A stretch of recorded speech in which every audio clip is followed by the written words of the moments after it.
Alex. That is absolutely wise. It's good to be prepared. It's good to think of things. Because that really... I hate thinking. Well, then do I have the game for you? I don't even have you on screen. No. I hate... What if I just...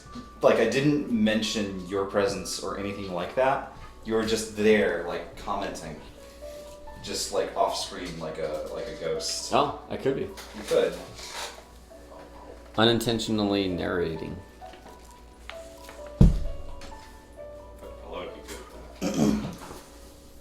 There, now everyone's on screen. Hello! Thank you. I'm sorry we're late. There were unforeseen difficulties with a camera, but those have been solved. We have replaced the camera, and I think it's already drooping. I don't know how I did. Oh, that's what happened. The map. Okay. Oh yeah, sorry. No, it's fine. It's fine. Everything's fine. I just want to play the game. What game, you ask? We're playing Sherlock Holmes, Consulting Detective. It's a board game unlike any other. There's no board. The board is in our minds. That's just... This isn't even real. There's no such thing as London. But if there were such a thing as London, here are the 5 different districts that we would have to travel in order to discover clues, follow leads, and find suspects, and ultimately solve the mystery posed in each of the 10 new Sherlock Holmes-themed mysteries that we'll be doing. Racing against the master to figure out who done it.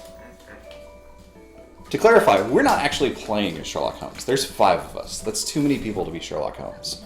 We are playing as a gang of plucky assistants, the Baker Street Irregulars, who share the same information as Sherlock Holmes, but are trying to solve the mystery parallel. In fact, we can actually go to Sherlock Holmes himself for help, but he is also the judge who will determine whether or not we truly solved things in a satisfactory way, shall we say. How does this work? So, I'm going to read the mystery. Our first mystery for this week is Case 1, the Munitions Magnate. A murder mystery, I don't mind telling you. Which will give us... Yeah. And a purse? Yeah, I think that's a satchel. Like, for from... satchel. Indiana Jones. Yes. Spatula. Thank you. I was actually going to say, like, from The Hangover. Same movie. Yeah, exactly. Indiana Jones and The Hangover. That's actually the name of Case 2. Oh. It is. It's great. I'm really hoping we can just sort of rush through this one, because the second one is... Exactly. Who... I was going to say, who took my man bag, but it's just right there. You can just pick it right up. Mystery solved. Well done, Holmes. How did you do it? I'm going to read what the real story is here. It's great, I promise. It's going to contain a certain number of clues. It's going to contain a couple of leads, a couple of potential things we might want to follow up on. And then the game is basically just the chase is afoot. We will take it in turns, each going in a circle, deciding which lead it is that we want to follow up on. We're working together. This is a completely collaborative thing. We're not racing against each other. So we can talk about what we've discovered and what we might want to do. But ultimately, it's whoever's turn it is who gets to decide, we're going to go to the coroner's office, or I'm going to go speak to the widow, etc., etc., etc. Are there any questions? Are there any comments? I like milkshakes. Concerns? Inquiries? I'm almost out of milkshake. Wyvern Slayer would like to know, is this another game where Herbie endlessly kills everyone for 3 weeks and then finally gives you guys a tie? Please let it not be that. We really hope not. But I'm willing to accept the idea that Herbie might be the murderer. Nice guy. Case 1, the Munitions Magnate, 12 of March 1888. Despite the lateness of winter, March is still roaring like a lion. In fact, just as we alight from our cab in front of 221 B. Baker, a derby hat skitters by, propelled by the fierce wind. In close pursuit is none other than Wiggins, chief of the Baker Street Irregulars, and after Dr. Watson, Sherlock Holmes' most able assistant. Before we can join in the chase, Wiggins manages to halt the flying bit of finery with a deft stroke of his umbrella. Cramming it squarely on his head, he saunters back towards us. "Hello," he says cheerily. It would appear that Mr. Holmes is summoning the troops. Shall we? With the point of his umbrella, a very versatile tool appears. Wiggins stabs the doorbell. It is several moments before Mrs. Hudson appears. After a brief exchange of greetings, she sends us on our way to Holmes' apartment. Above, we find Holmes and Dr. Watson sitting at a table engaged in earnest conversation with a gentleman in his late 40s, expensively dressed, yet somewhat rumpled in appearance. Warm yourselves, says Holmes, and I will explain my reasons for calling you out on such a bitter morning. Coats and hats are immediately shed. There's a distinct pop as Wiggins removes his derby, and a rush is made for the fireplace. In due course, introductions are made. The gentleman is identified as Mr. Richard Allen, brother of the late Courtney Allen, president of the Grant Arms Company. It is the recent death of Mr. Allen's late brother, says Holmes, that occasions his visit to us. Briefly, Courtney Allen was found shot to death in an alley behind his office on the evening of March 9th at approximately 7 p.m. by the constable on patrol. Scotland Yard has put the crime down as a simple robbery by person or persons unknown, largely due to the fact that the victim's wallet was found near the body, and his gold pocket watch was missing. Mr. Allen was just telling us a bit about his brother when you arrived. Do you have a question, Lois? They referred to it as a wallet, not a satchel or a purse. Is that the wallet, though? Maybe he had both. I don't know. They said it was there. Anyways. Interesting. I feel like back then wallet referred to a larger object. I think you might be right. If only we had it. There's probably not a glossary. So it comes with a number of things. It comes with some really interesting kind of accessories. Like I said, we've got a map of London. We've also got a directory that helps us figure out what the heck to find in London, all gridded out. We also have a newspaper. There's a newspaper for every single one of the 10 cases, and they stack. So case 2 has both this one and the one for that one. So by the time you get to case 10, there's hundreds of pieces of information. We also have a number of professionals, experts that we can follow up with that are listed on the very back of the rulebook. Pray continue, Mr. Allen. Well, Courtney was a dynamic individual, always busy, forever on the move. Yet he had the unique ability to make 10 minutes spent with you seem like an hour, so complete was his attention to you. Of course, his charm worked like a magic potion on the ladies. You said he was married, asks Watson with a raised eyebrow. Oh yes, poor Beatrice. Was he involved in an affair at the time of his death, asks Wiggins. Yes, I believe he was, but I have no clue as to who the lady might have been. You see, the night before he was killed, I popped round to his office at about 5:30 and managed to coax him to a supper at Keen's. We were there but a short while when Courtney begged leave. He indicated that he had an important meeting, said Auf Wiedersehen, and winked. That wink meant a woman. Is the company financially sound? Asked Watson. Oh, quite. A fine investment for anyone's portfolio. You see, the company was founded as a small gun shop some 70-odd years ago by our great-uncle Thaddeus Grant. It catered to a very elite clientele. Most of the chaps in the regiment were equipped from pistols from Grant's, nods Watson. Why, Braxton. You've heard me speak of Braxton, Holmes. He had a pair of the finest dueling pistols. Yes, Watson.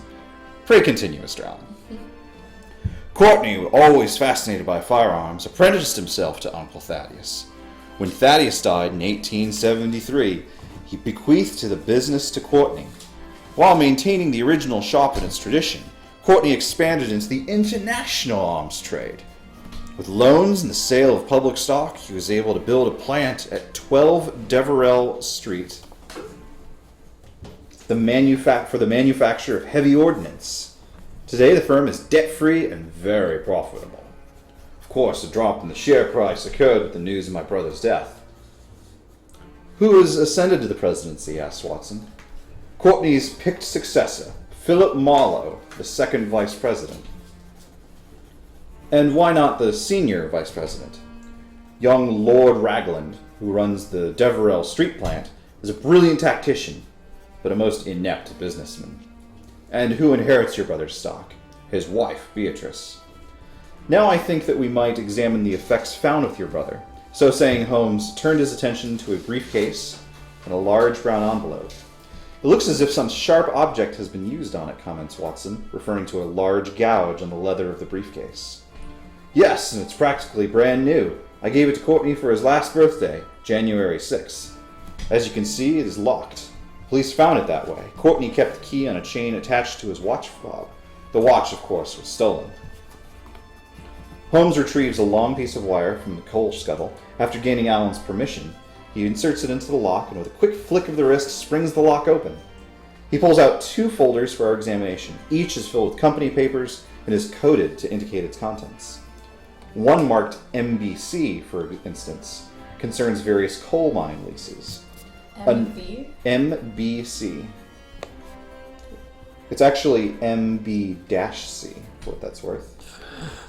Another, marked S-87-V, contains a listing of sales to the U.S. government during the previous year. Holmes then empties the contents of the envelope onto the table.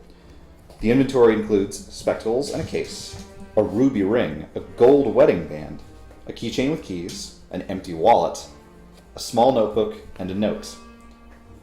There's the notebook with the dates. It appears to be a daily planner. There is a small scrap that says Clark & Sons Hatter, Chelsea, with a receipt for 1 Victoria hat, and then like a little post-it that says SP10, Spaniard, tonight, 10 p.m. It appears to be initialed AH. Is that SP10 or SP-10? SP10. Seizing on the notebook, Holmes observes, "Can you tell us who Captain Egan might be, Mr. Allen?" Captain Egan being one of the dates in the appointments. "I've never heard the name." "And Billy?" "Billy is Courtney's secretary, William Linhart." Holmes compared the writing in the notebook with that of the note. They appear to be identical. He nods and says, "I believe we have enough to begin our investigation." After Allen is gone, Wiggins comments that his hand gestures were most intriguing. Combining infinite subtlety with tremendous force, it is easy to imagine he has no trouble making his wishes known on the floor of the London Stock Exchange. "I don't recall Allen giving out his occupation," says Watson, puzzled. "No," replies Wiggins, "but certain phrases he spoke, coupled with the penciled notations on the left shirt cuff, stock prices surely, led me to conclude that he was a stockbroker." "Bravo, Wiggins! Well, Watson, our young man has come a long way since the days when you described him as a dirty little street urchin, eh?" "Thank you, Mr. Holmes. But after all, I was taught by the master." "True," says Holmes matter-of-factly. "Quite true." And of course we can examine any elements of the many pieces of data we've just acquired in order to figure out just what happened. I had 2 quick questions. Yes. Where was he murdered at? He was found, that's a great question. In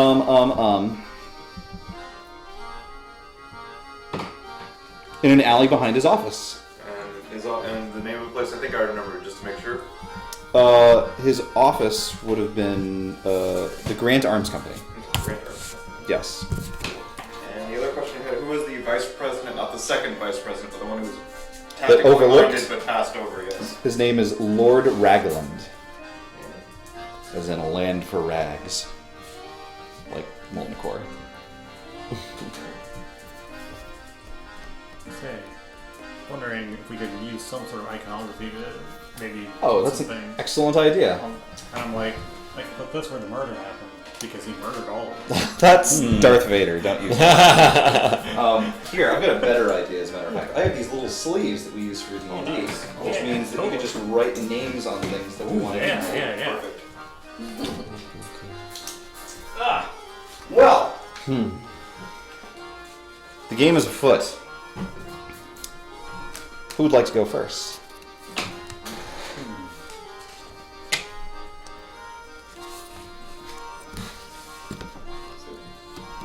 Why don't we go to his office first? His office. That sounds like a fine idea. Oh wait. Oh, actually going. Oh, Yeah. Okay. Like the scene of the crime, right? That seems like a decent place to Grant start. Arms Co? Yeah. Great Arms Company, yeah. Because they have a bunch of people, and in the back they have like businesses. I kind of want to but like start I'm laying trying out to stuff see. on the board Department? No. We should keep definite track of exactly which leads we do so we can go back to them for free if we need to, and also because it only tells you which ones are free. At the Yes, who wants to keep track of which leads we've taken? I can do that. Okay. Thank you. Where did you find Grant Arms Company? Grant Arms is at 5EC. What is that? 5EC. EC is East Central. East Central London. Yep. 5.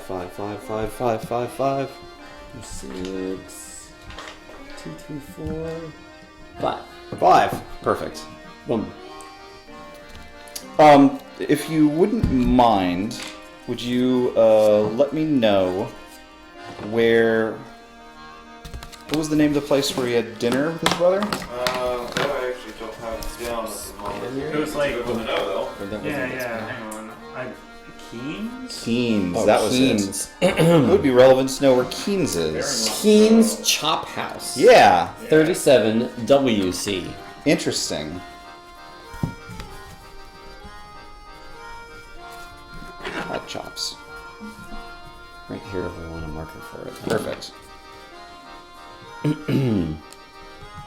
Seems notable that his brother thought that he was going to go meet a lady, then he was discovered at his office later that evening. Well, that was the day before, though. Oh, was it? Yeah, Well, you were the one keeping notes. you met his brother for dinner March 8th, 5:30 p.m. You met him at the office at 5:30. They agreed Yes. to get dinner. Then March 9th, 7 p.m. is when he was killed. I see, excuse me. Different day. Okay, so here's how this works. Whoever is lead investigator for this room, that is Fieldy right now, decides where it is that we're going to go. The person behind them in turn order, so Herbie in this instance, will read the paragraph relevant to the location that we have traveled. In this case, the Grant Arms Company, the scene of the crime, 5EC. Okay, We'll do it that way so How that... is this book organized before I open it and have... So it's organized by district. Okay. So you'll have to search first for the section of EC. I'm not sure which order that happens in, so... Of course it's last, 'cause why not? Of course. You see which number? 5, right? Yes. Yes, 5. So the reason we're doing it that way is so that whoever is coming next in the turn order has an opportunity to think about where they might want to go. Okay, all set? I'm ready. See, right? 5EC. Let's see what we discover there. Okay. By prearrangement, we meet Constable Beadle behind the Grant Arms Company in the alley parallel to Leonard Street. I noticed a strange lump up the alley. I knew right off that something was amiss. My instincts were out of place, you could say. Watch your step there. The cobbling hereabouts is in a bad way. Many a jagged edge is just made for tripping a man. We have strolled 30 feet or so from the base of a stairway that leads to the offices of the Grant Arms to arrive at the juncture of a T formed with another alley that leads to Old Street. It was right here, and sad to say, it was not a lump at all. Now, the victim was lying on his back, the force of the bullet having thrown him backwards. The briefcase was lying right beside the body, waist high. The wallet was lying a few feet away. The victim's overcoat was thrown open and his pocket watch was missing, but part of the chain was still attached to the vest. He was quite dead, but there was still some warmth in his bare hands, so I couldn't have missed the blighter by much. Now, I figured the perpetrator must have hid in that shed just up this second alley. When the victim approached, he jumped out and fired point blank.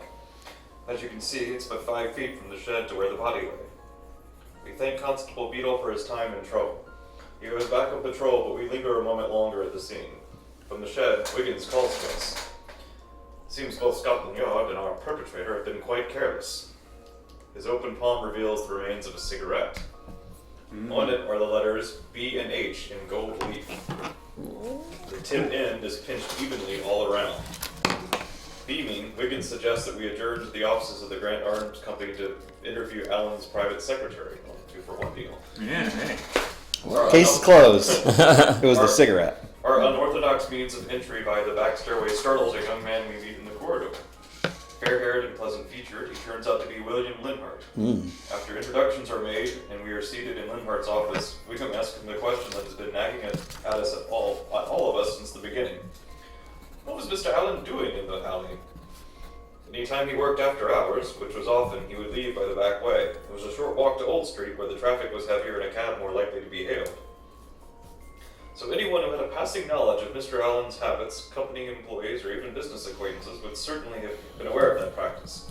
Yes, that's so. That evening, Mr. Allen was scheduled to meet with a Captain Egan at 8:30. Can you tell us who Captain Egan is? He is the ordnance officer in charge of purchasing for the Admiralty. Do you know what the meeting was about? He and Mr. Allen met often to discuss the special project undertaken for the Admiralty some months ago, but I was unaware of that particular meeting. Mr. Allen regularly delivered progress reports, but always during the day, and I always made the appointments. I remember that Mr. Allen asked me to put the SB number 10-A folder into his briefcase. It surprised me because I was not aware of an appointment with Captain Egan. Could you tell us about this special project?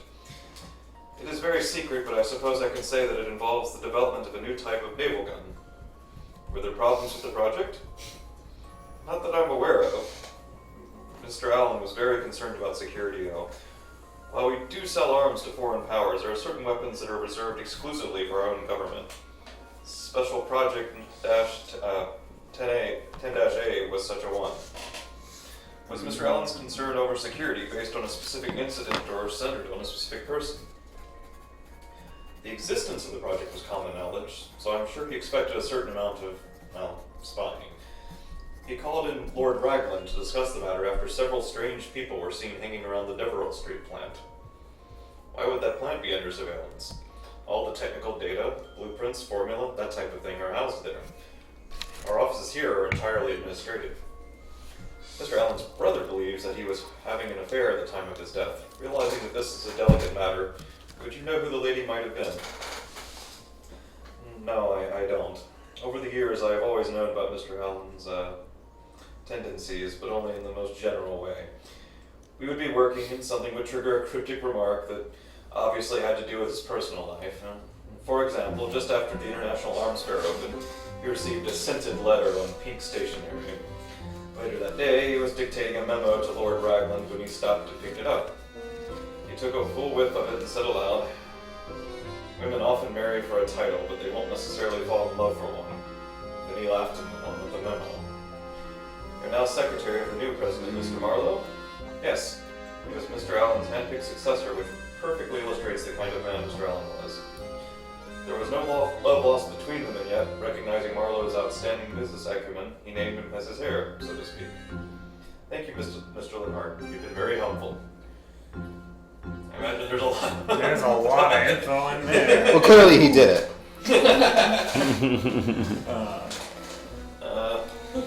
I clearly wasn't taking notes during that, so I will try to make that up. Yes. Don't randomly advance over here, though. There's like a ton of other ones. So B and H. Well, no, you. Well, I would assume that Okay, everyone here we else go. will take notes. If, Cool. Well, I hope anyway. I was planning to, but there's so much in there that I feel like I'm going to have to hear that again at some point. Sure. Well, we're welcome to review any previously visited I clues. also wanted to see whenever we get the moment. Is it in the? Which one has the list of the documents? Oh, that's in the introduction. Yeah, that's here. Can I There's see that, but there's also a breakdown of what was found in his briefcase, which I think that's the satchel. I think that was his briefcase. I see. Yeah, I think that's what we're seeing. Sorry. What? What was Yes.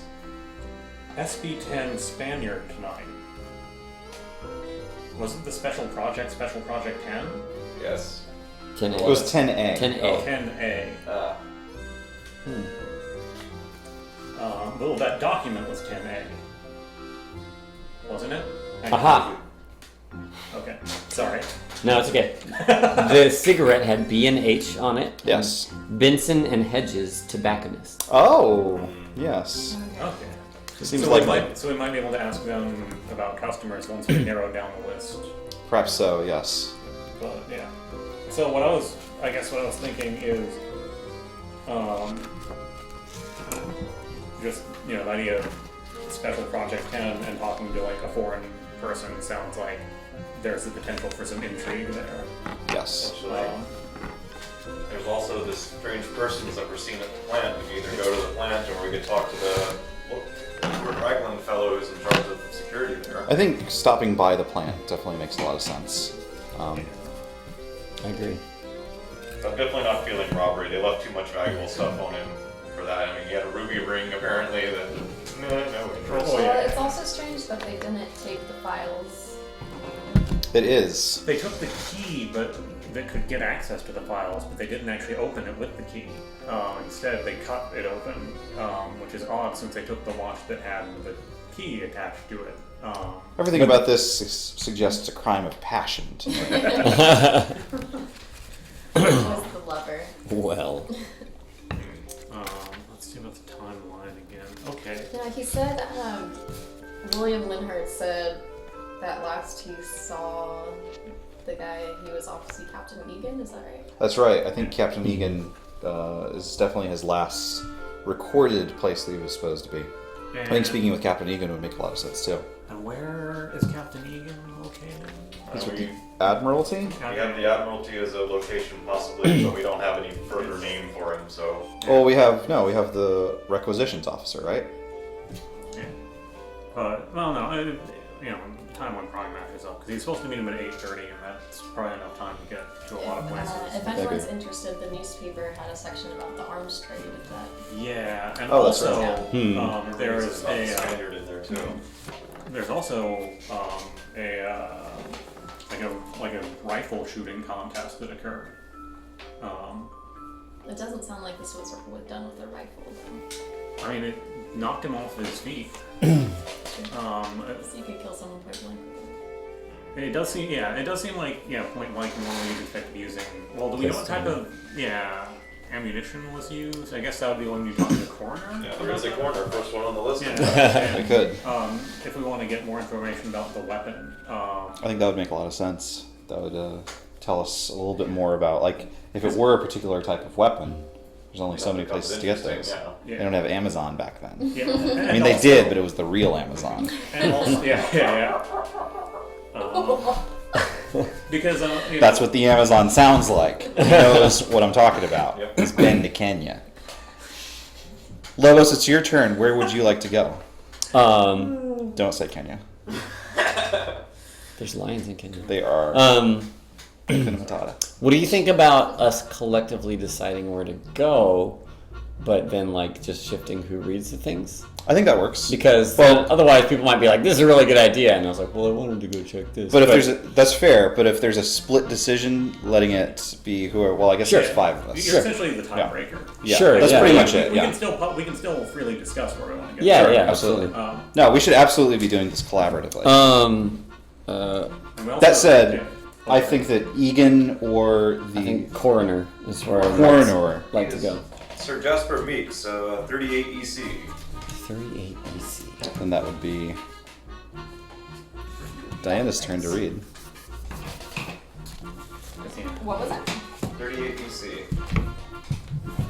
So- ECs are towards the back. So yeah, it's divided up by district. So first look for the EC section, and then 38 inside of that. The font actually helps because it's hard to focus on if you're not focusing Doesn't on it? Yeah, it's actually pretty smart. Okay, 38 EC. Sir Jasper Meeks explains that Alan was shot in the chest at close range. From a distance of 2 feet, no more. There were extensive powder burns on his overcoat. Do you have the bullet? No, but it must have been of large caliber. The exit wound was massive. Rifle? That seems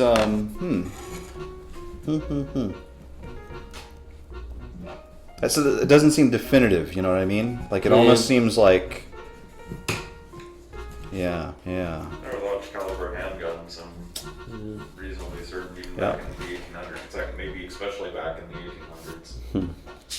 1800s. At the same time, like normally you would think that, considering, like I assume that it's probably not common for people to walk around with like a large like rifle or something in like broad daylight. Sure. It's not America. But But they were in a shed behind an arms company. yes. Like, if there's any place where you could potentially easily stash something like that, or, Someone that had access to the building. yeah, or just the idea that, like, if you're an arms manufacturer and you can, or one of the people, like, if you basically wanted to hide that weapon until you were about to pop out and shoot him, it could have been a large weapon because Sure. they were in a shed. Yeah. Yeah, I think we can't rule out the idea that it might have been Okay. a larger possible weapon. link to rifle. Absolutely. Rifle. That would certainly explain the injury more so than a handgun. Yeah. Well, there's at least one gun vendor, right? Because didn't they have a gun shop in the city? We could go there and ask about guns. I think that's where their offices were, though. I think. They said their offices was administrative, isn't They there have like a a separate? they have They a have a heavy plant. ordnance. They have a Like heavy it's- ordnance plant at Severall. Right. So it started as like a small gun shop, Yeah. and that Grew the business. right. So I assume the offices were at the same place as the gun shop So or the there's original no gun longer shop. a gun shop. No. Well, if there was, I think that's in the same places we visited already. I could be wrong. I don't remember a separate gun shop other than the plant that does the heavy ordnance. Right, which I think is also worth visiting. But, Well, there are a lot of gunsmiths. There are. but, yeah, given the nature, the ones involved. yeah, I kind of wonder that a lot of our suspects are already tied up in this gun space. The space where they have the guns, which leads me to think that they might have access to a prototype or something like that. You know what I mean? What if they're all guilty? What if? Oh, God. Yeah. Oops. Can I see the back of it? Okay. Just looking. Yeah, there's a ton of different kinds of experts there, so it's not your turn, so to speak. It's Sure. absolutely worthwhile to refresh your memory there. Yeah. I think that following up with Captain Egan would probably be a good idea, regardless of our other information, because he would have been, in theory, the last person to see him alive. Agreed. Can we try the Admiralty or try him directly? That's a good question. We've had mixed results in tutorial sessions offline. Let's see what the directory yields in terms of would that be under military? Government offices? Admiralty, it should be military. It's not a military section just here. Stations, wine merchants, tobacconists. Which we do need. We may need one of those eventually. Yep. Yeah, potentially. Benson and Hedges. But I imagine they sell to a lot of people around town, though, right? Oh, certainly. But we have the actual cigarette. If everyone has their own custom blend, it might be really identifiable. He did have the edges pinched off. I They hadn't. don't mass produce cigarettes back in the 1800s. These are potentially made to order. Potentially. Potentially, I mean that's not Yeah. guaranteed. I hadn't thought of that. That's interesting. And they'd probably be on more of speaking terms with the people who come in, and might be able to. Alright, well, there is a John Egan listed here. I don't immediately see, Admiralty type place. yeah. Of course, it could be the Admiralty is like a group that meets in another building, like the naval base or something. Sure. We don't know the name of that yet, so it's hard to look it up. That is fair. So right now I'm thinking either maybe follow up with Benson Hedges on that notion of the custom-made cigarette, or go to the home of John Egan, assuming that is the same Egan. I would have to assume so, considering that he's included in the game. And there's Yes. There's only one Egan. Yes. How's that spelled? EGAN. Lean a bit towards the tobacco company myself, but no strong I preference. say I'd lean towards Egan. I think it's worth talking to him at some point. Might as well get it over with, right? Messy business. Well, then that's 47 Northwest. Where's the Field. hidden? Can I look at the newspaper Build again? these- 47 Trying to Northwest? figure out if I could glean anything. 47 Northwest, that's correct. Northwest is a good baby. Oh, it's out of order. 39, 40, 47, 42. This is the order that it's in. 39, 40, 47. Yeah, 39, Yeah. 40, 47 Northwest, and then 42, How peculiar. and 54. It's a mystery. By Maybe God. he rearranged it. Are you sure you're not looking at 41? Does it look like a 7? This is a 7. That does look like a 7. Make sure there's not another 47. Okay, oh, here you go. Well, Oh. I'm already reading it. 47 Northwest. We are told by Captain Egan's landlady, whom we suspect was once a bosun's mate Yes. on a man of war, Yeah. that he is at the Admiralty. God damn it! Where is the Admiralty?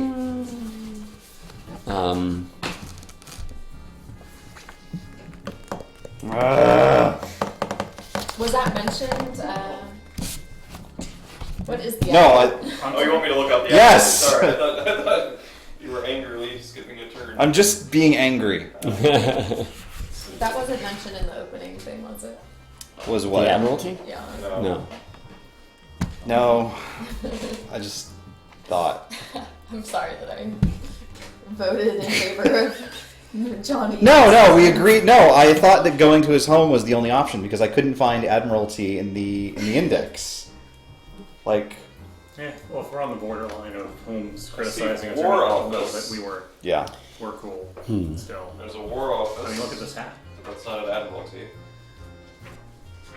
I don't even know what an Is it- admiralty is. It's where it's like the Navy office. It's like the Navy base. It's not on here, is it? I looked, no. I didn't see it. Dang it.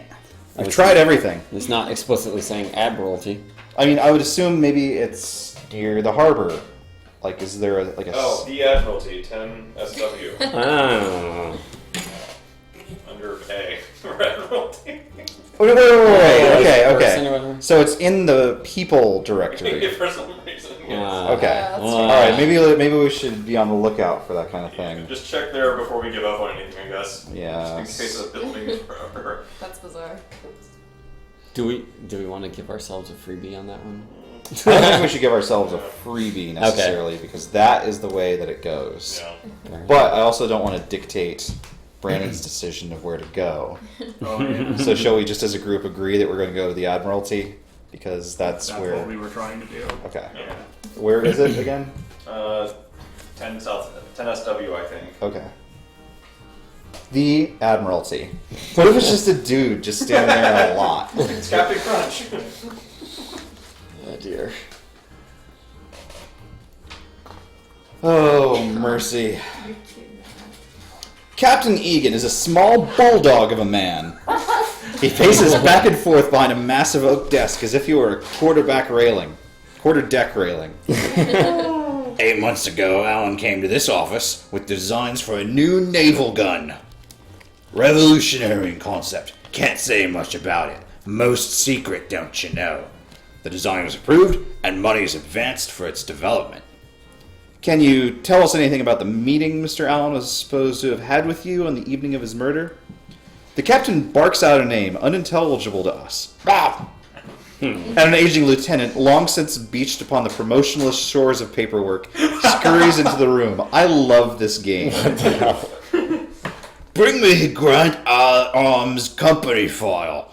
Allen sent me a wire this morning, quite vague. This morning? Oh, I think that he's reading maybe a note that he wrote to himself. I see. Alan sent me a wire this morning, quite vague. Closed-mouthed fellow when all is said and done. He was worried about security for project number 10. I know, but wouldn't say much about it. His responsibility. He'd take care of it. Of course, I put some of my men on it anyway.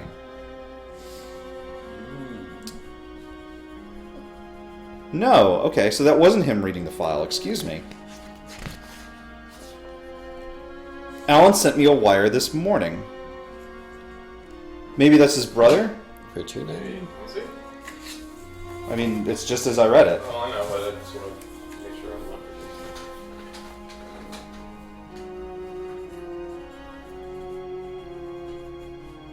Right? Oh, it continues on the next page. Right, that's where that's where the actual file is. Yeah. Like, I thought that he was reading the file from that day. Alright, so maybe that is... But he refers to Alan as... I don't know. Okay. Alan sent me a wire this morning, quite vague. Close-mouthed fellow when all is said and done. He was worried about security for project number 10. I know, but wouldn't say much about it. His responsibility, he'd take care of it. Of course, I put some of my men on it anyway. Maybe... I have to assume he's talking about his brother. But maybe not. So... Was this his brother associated with Is the... this the same day Brother's a as the murder? stockbroker. He had nothing to do with the That we're business as far as we know. It's not I the was gonna same say. day. We started the mystery on the 12th. Yeah, this is He was the discovered dead on The the 9th. So there is one thing that I will double check. This game is known for having a couple of typographical errors. Okay. So, let me finish reading this. Yeah, And then we'll double check it. The lieutenant returns to the file and is dismissed for the time being, back into oblivion. The captain shows us first the wire. It reads, "Meet tonight, 8:30, your office. Call out the guard. Pounce at 10? Pounce? I think it's pounce. Bounce? Pounce? Pounce? That looks like pounds. Pounce. Pounce. You know, pounce is one of those words where if you say it often enough, it loses all its meaning. Pounce. Pounce. Pounce. Pounce. No, I'm remembering some things. He then shows us... Let's do the game out in the woods. He then shows us a detailed list of the activities of Richard Camp, a development engineer on project number 10. As you can see, he was always bringing boxes and bundles to the French embassy. Emile Zobar, French military attaché, has his offices at the embassy. So you believe that Mr. Allen's wire implied he had information implicating Camp in a security breach of project number 10? I did. Still do. But Lord Ragland, head of the project, assured me that Allen's security fears were unfounded. We met 2 days after Allen's unfortunate death. As a precaution, he told me he would remove Camp from the project. Since the conversation, I've concentrated my efforts on Zobar von Schulenberg, Delguera, and Meshkov. Zobar, who is the French ambassador, von Schulenberg, which as we know is the German, Delguera, which is the Spanish emissary, and Meshkov, who is another of those three people. Their governments would all have great interest in our new gun. So far, my men have uncovered nothing. Thank you, Captain. So, I'm gonna throw out something that may not matter. Lay it on me. It is interesting. A number of those names appear to have been part of this rifle shooting contest, including the Count von Schulenberg, Emile Zobar, and Philip Marlowe, who I believe was part of the story He earlier. is he is the new head of Grand Arms. Yeah. So I former guess second EVP. so. It looks like he can, practice what he sells. I guess he wasn't in the top, but he was up there. Weirdly enough, we have like the specific shooting spread for a number of these people, including Schulenberg. Well, I will say that if they're gentlemen of the era, they would be expected to be outstanding marksmen. Yes. I'm curious when this happened. I've been trying to read through the story to determine when the meeting was. Last day.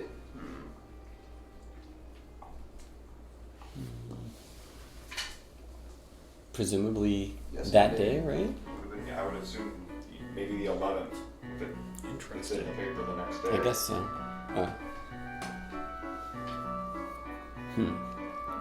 It just seems like an interesting. Yeah, which yesterday was registered Okay. at 10 miles per hour. Ah. Interesting. Or they're saying there's a reduction in the wind, which that's what it was yesterday. There's a lot of branch points from that last one. There are. And I don't feel super strongly about any of them off the top of my head. For me, Richard Camp. Alan felt that he was a security breach. Possibly. Although it's interesting that Lord Raglan didn't agree. Raglo. And then the other three that they named, those are like heads of state. There are 4 of them, and they're all emissaries here in town for the summit or whatever. The Yeah, arms thingy. showing off their arms. Gun column. Yeah. The gun show. Emile Zohar, Count von Schulenberg. What? Yeah, Zohar. I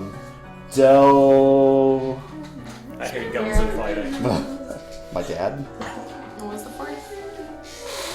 Meshkov. I don't see him. So 2 of them didn't participate in the shooting, so there's not. Where Still be gave in the a army. speech at the March end or of the something. trade. Yeah, there was so it might be on the other page, but there was an arms. Arms fair. Yeah, that thing. Hector del Guerra, military attaché to the Spanish emissary. Alexei Meshkov, Russian military attaché, who was struck in the head by a tomato by demonstrators. Emile Zohar, French military attaché, who was accepting a gold medal given to the Society Bakri Freres. And Count von Schulenburg, who was very recently married to the new Countess von Schulenburg. Something. Yeah. Oh, what's the new countess? It's there in that second paragraph. Well, Lord Ragland would be at the munitions factory, right? The Several plant. Yeah. Yeah, if we were going to go there. On 12 Deverell. Yeah. Yeah, so I'm still focusing pretty hard on that cigarette. I really think if there's a chance that's a custom blend, that might jump us pretty far up. Particularly if it was someone from out of town. Yeah, because someone from out of town would be notable for such a thing. And pinched ends might mean something too. You know, someone having gotten... Okay, we're not going to go looking for it in the book. The assistant at his office. William, But where was the office? Linhart? Oh, we put a note on it. yeah. Right there. 75 EC. I think it's 5, actually. 5 EC. 5 EC. No cheating today. Yeah, these are... Okay. Said that... Just after the International Arms Fair opened, he received a scented letter on pink stationery. So, yeah. These people were in town. Interesting. I wonder, and immediately thereafter, he mentions that when dictating a memo to Lord Ragland, he stopped and picked it up and made a comment saying, "Women often marry for a title, but they won't necessarily fall in love for one." Maybe the new Very Countess. newly minted Countess von Schulenburg. Especially when he used it. I mean, I could be jumping to double conclusions here, but just the love fact those. that it was a German kind of passcode that he was, going on. Auf there. Wiedersehen. Yeah. A tryst with the newly wedded Countess? Interesting. Still, not enough to implicate her husband in murder, but I do think that probably that would be where our affair might be pointing. Can I look at which is the part I wanted to look at again? Which do you want to look at? The contents of his. It's right inside the cover again, or one page in. Yeah. This? There we go. Interesting. This note is not attached to any of these dates. It is not. Oh wait, those initials are at the bottom. I'm not sure. It looks like an A-M. It could be an M or an H. I think it was AH. AH. I think they say that in the thing. Oh, they probably do. Who is AH?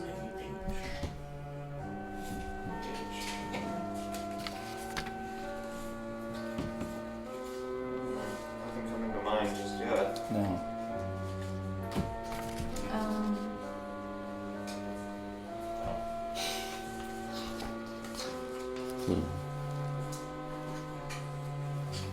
Oh, Plant 8 a.m. surprise. Surprise! With 3 exclamation points. Constable. Surprise inspected. For Constable Beetle, is that the last name? Beetle. Beadla. Yeah. Beetle. Not Oh, like not- insect. right. B instead of T, but yeah, that's just his last name. There's just so many. Maybe a surprise inspection if he was concerned about security and maybe was starting to suspect Ragland wasn't completely on his side for some reason. The surprise inspection would be a way of handling that. But Maybe. Who was Ragland? Ragland is the passed over VP who is in charge of Yeah. The plant. security at the Severall plant. Okay. Said to be tactically minded but no head for business. Or at least by the opinion of one Richard Allen. probably a nerd. Fair enough. Let's go beat him up. I think speaking with him is relevant. I still think the cigarette lead is a really good one. I'm really keen on that cigarette. Would you like to investigate Yeah. the offices of... you are cigarette crazy. Yes, Benson and Hedges. Yes, Benson and Hedges. Oh, I'm reading it. It's true. They make their business at 16 Northwest. Northwest. Area Northwest 16. 16 Northwest. Oh man, all of these are just for this. Yeah, right? Yes. It's great. Oh, here we go. 16 Northwest. So much content. Covering up the things. I don't like bend the thing out of shape though, so it's really cool. Alright, 16 Northwest. A salesman identifies the cigarette end as that of a Benson and Hedges Imperial. It's quite an expensive blend of Turkish and Virginia tobaccos. Very strong, yet very smooth. Ooh. It's not a cigarette for the casual smoker, but rather for a connoisseur. Imperials are made to order, are they not? Ah, but of course, the Imperial is a relatively new brand, and the client list is very small and exclusive. May we see that list? The salesman reaches under the counter and pulls out a small ledger. The list has the following 12 names. Uh-oh. Oh boy. Let me make sure this is not continuing. It's not. Okay, good. This font is great. Isn't it? It's so good. Okay, Imperials. Here are the Imperials. Henry Higgins. Sir Clayton Partridge. Lord Henry Ragland. Oh. Gregory Cardiff. Chester Carley. Richard Mainhart? I believe. Someone may want to double check these. Oh, Emil Lobar. Oh, Zohar. Zohar. Yeah. Montgomery Eustace. Eustace? The British for useless. I believe this is the Count von Schulenburg as Uh-oh. well. It is. There's too many names. Is it Comte? Comte? That's Comte. French for count. Oh, okay. Yeah. Rudolph Noble. Gilbert Welch. And Richard Oh yeah. It says. Take a third crack at this surname. It might be camp. It might be Camp.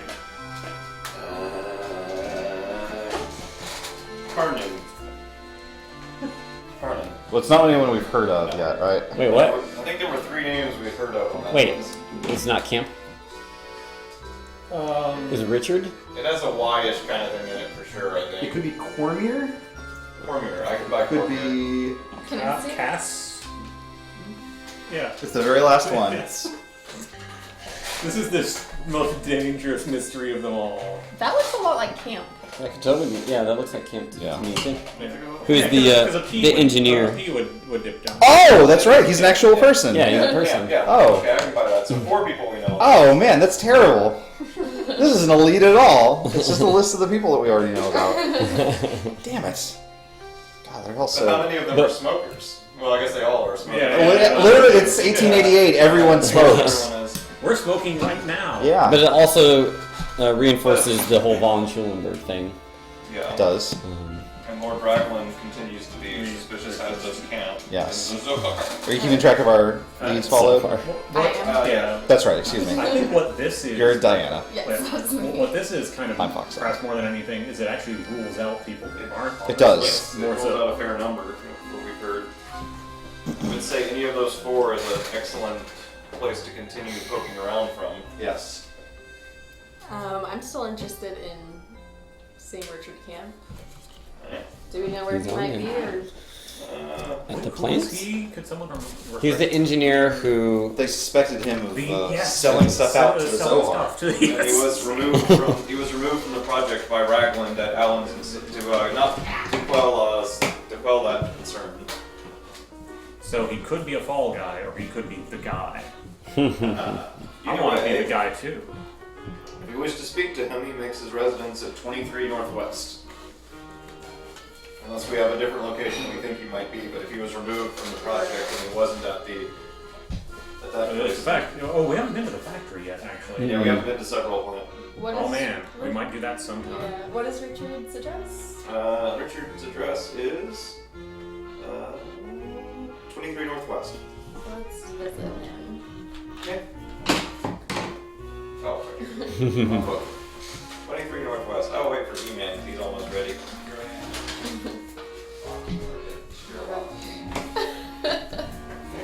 Now, out of morbid curiosity, we'll attempt to pinpoint this while we talk about it. Alright. We find Richard Kemp in the sitting room of his bachelor apartment, nursing a cold and looking thoroughly miserable. As he pours his spoonfuls of Dr. Sari's magic elixir, he is seized with a fit of sneezing, causing the liquid to spill down his shirt front. Oh. Blast! He curses. He flings the spoon across the room and takes a slug straight from the bottle. Ill health puts me in an ill temper, he says by way of apology. We're sorry to inconvenience you, but we would like to ask you a few questions. Would you tell us why you were removed from project number 10? Lord Raglan simply assigned me elsewhere. Since project number 10 was well along, he felt I'd be more useful in other areas. He also mentioned that my visits to the French embassy had been misinterpreted in some quarters, and perhaps it would be a politic move. With visits to the French embassy. I am secretly engaged to the daughter of the vice consul. Her father is a most difficult man. Her uncle, Emile Zohar, is sympathetic to us. Since I work for an arms company, he is the military attaché. My visits there were ostensibly to see him. Both Mr. Allen and Lord Raglan were well aware of the real reasons for my visits. Did you ever discuss project number 10 with Monsieur Zohar? No, I would never. And where were you the evening of the 9th? I met Annette, my fiancée, at Rules. We took several hours to dine, and then I brought her home to the embassy. Just one more question, Mr. Kemp. Do you smoke Benson and Hedges Imperials? No, I don't. They are a favorite of Emile Zohar's, though, and I gave him some for his last birthday. Why do you ask? Just following up on leads. Thank you for your cooperation, Mr. Kemp. Hope you're feeling better soon. Okay. Was that a optional paragraph, or was that always there? I was always there. I guess they assume if, well, that is interesting. You could hear about Camp without having found the cigarette necessarily. But it worked Maybe. out for us. So. I wonder.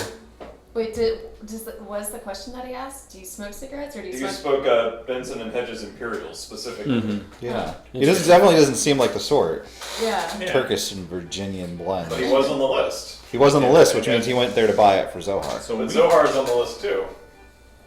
Well, yeah, he probably would have bought some for himself, right? Oh, okay. I see. Just, I mean, he just got some for his bang birthday. It's like you don't want to smoke just your birthday present. Fair enough. Fair enough.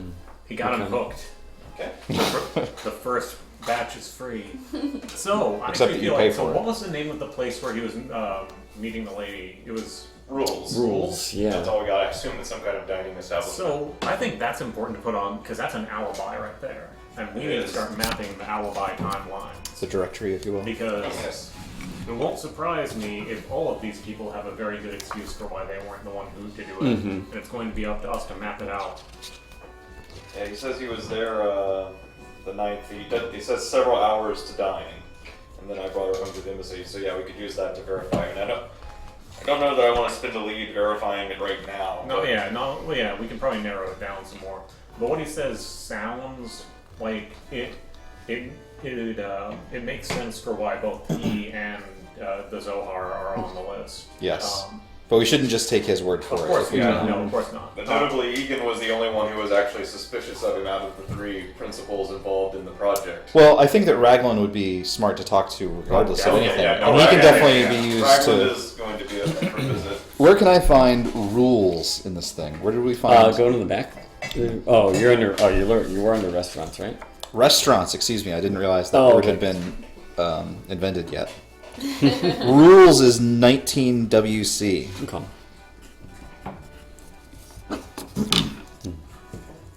Which is... West Central. Okay. Right there. Yeah. I like a little street name. Yeah, it they're actually good. has it's Made so in good. London. I love this game. It's very cute. That's pretty close. That's not super close to here. Oh, That's the murder site. Yeah. oh, okay. Oh, that's the murder site. It is. Okay. Oh, that. Oh, Yeah, that's the gun office. Okay. So it's actually really close to his work, which is convenient. It is. So- Well, He did say that he took his date back to the French embassy. Yes. Yeah, let's put the French embassy on. Let's here. do Why that. I'll do that. not? So much. This Embassy, is, comma, you know, French. But with how vague he was about the timeline, I mean, several hours, but Yeah. French embassy is 59 southwest, so it's going to be down here somewhere, which means... the opposite direction anyway. Yeah. We've thought of everything. And someone like that being returned to the embassy would be something that would probably be on record as having either having occurred or not occurred, so that'd be a terrible alibi to just make up. Still, You could have, He but could've. he could have, but we've had it mentioned that he's actually a smart cookie, so... And he's got a good reason not to like the recently slain, regardless of what he just said. I mean, he was taken off of a very important project. he was, But he wasn't taken off the project until after orders, wasn't he? I believe that was the case. We can review that one. Where was the Admiralty was where? I don't think I should answer that question. Good old Southwest. 10 southwest. Sorry. I have a list of all the leads here. Oh. For locations. Thank you. Yeah, thank you very much. But I'm here to just not answer your questions about them. Thank you. Bonus. Have you seen any sailors?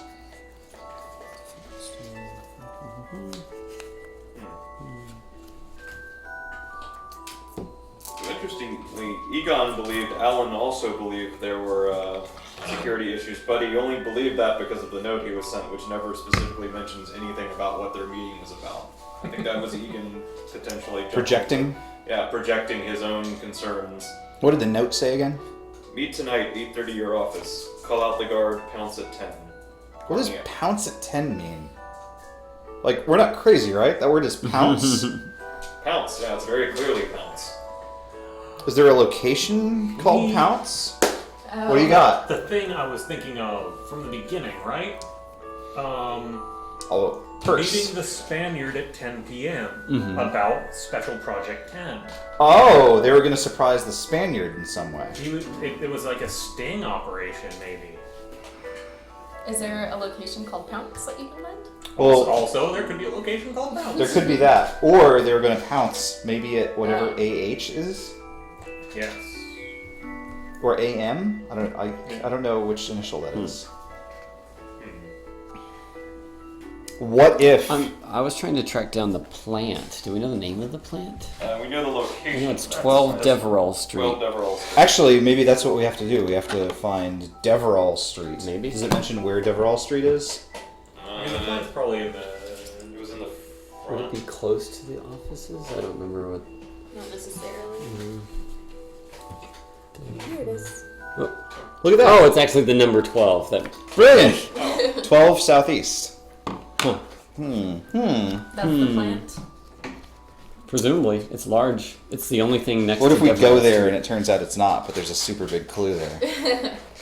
It's like You find your way in. You find your way into the murderer's apartment. The murderer Holmes is shocked you got there so quickly. It was me all along.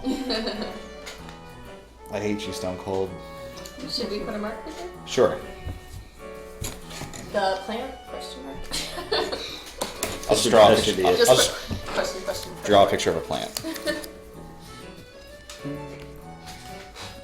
It was 12 SE. Out of curiosity, I want to see if it's in here. It's quite large. Thanks. It's a large plant.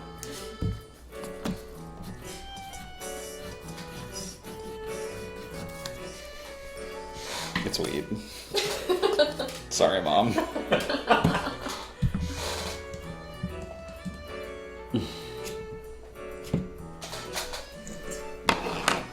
Squeaky says pounce to dust, rub, finish, or stencil with pounce. That's what? I think Squeaky is high. I know what I those think he's words mean, picking but up not words. together. Pounce, a fine powder for making stenciled patterns. Pounce, a fine powder formerly used to prevent ink from spreading. Pounce, to make a sudden assault or approach. That's Oh, the- thank I think you're on the right track here and that Squeaky is high. By that I mean hello. Hello. Hi. Hello. I'm duct tape.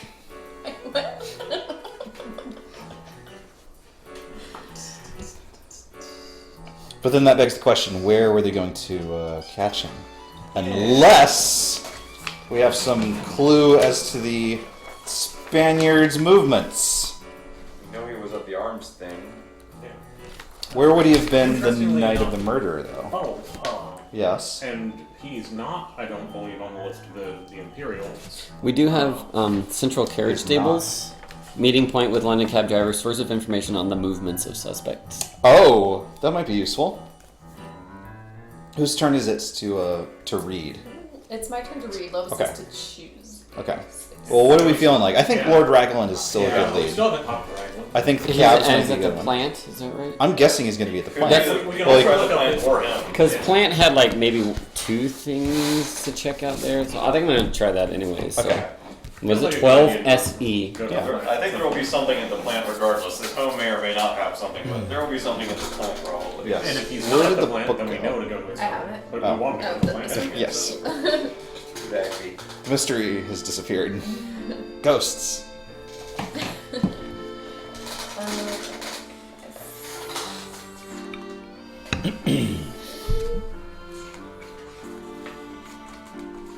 I guess from this. No, Fishy Boy. We want absolutely no hints whatsoever. Thank you.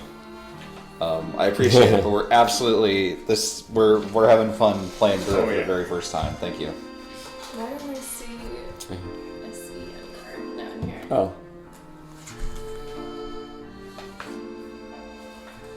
Although I do know that there are my goodness. typographical errors that need to be errated, but I have those accounted for already. I'm pretty sure there aren't any in case 1, but thank you. Alright, buckle up.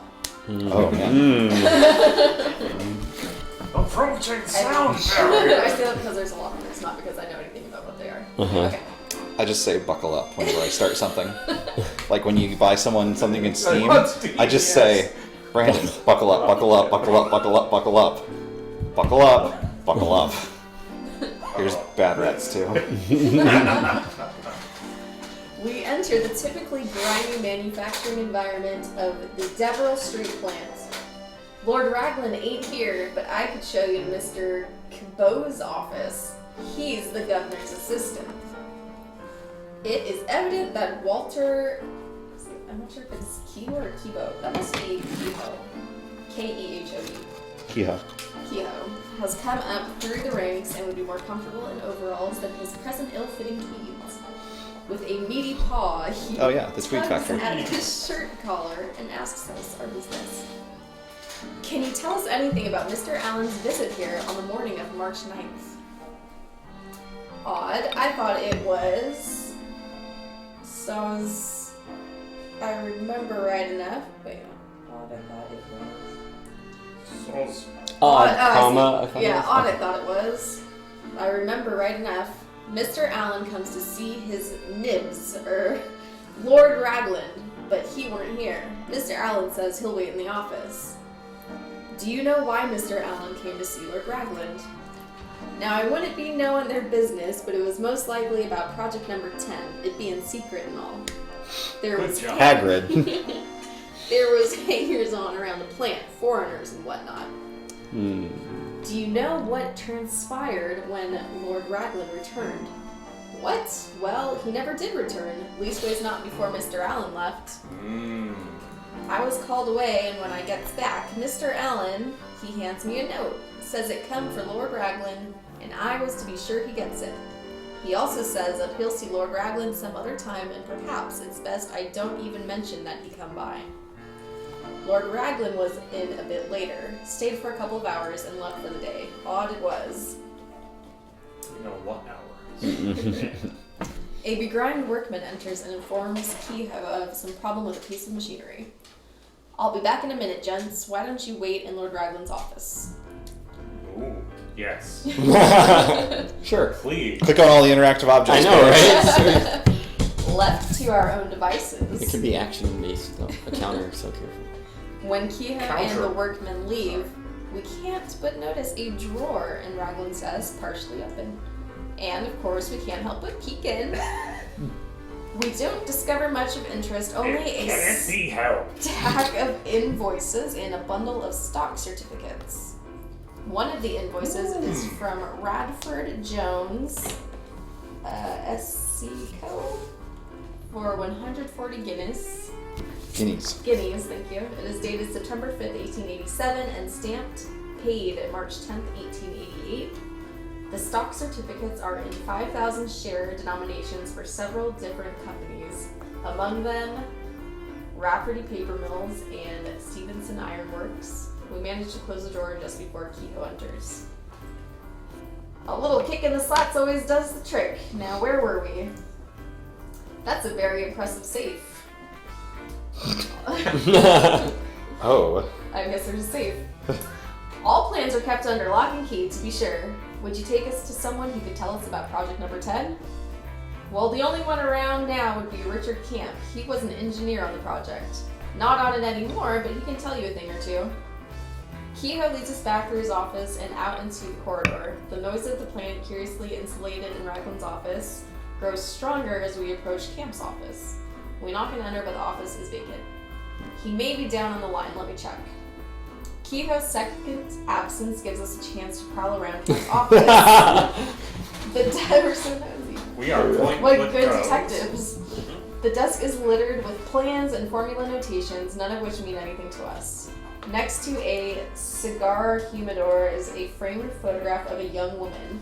She's very pretty with extremely long dark hair, and she radiates a bright dimpled smile. Somewhat blurred in the background is a vaguely familiar cathedral with two square-topped towers. Before we can rummage further, Kehoe returns. Mr. Camp left early, it seems, not feeling well. Thank you for your time.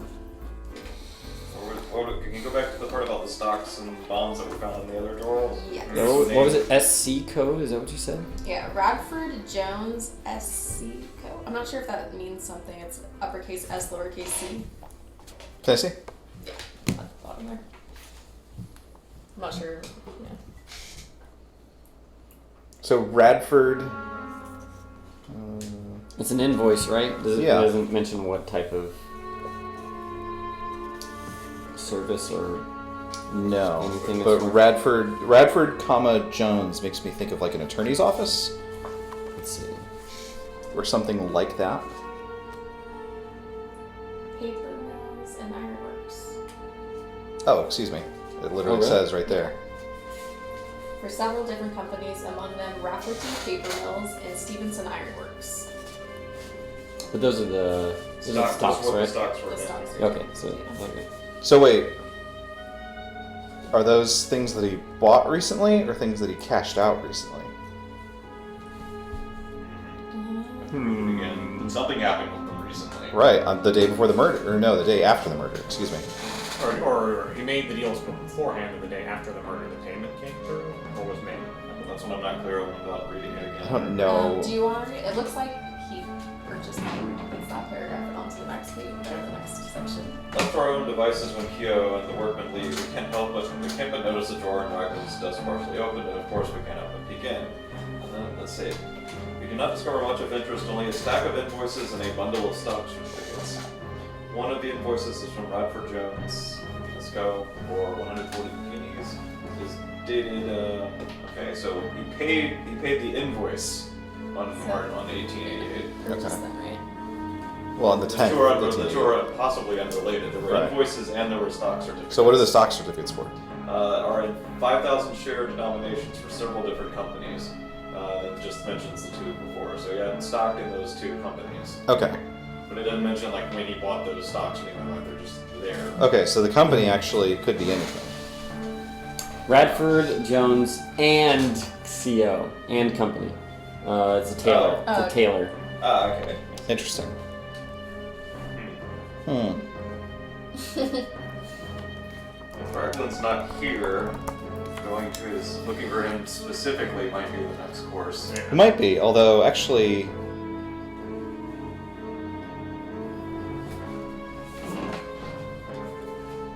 Lord Well- Henry.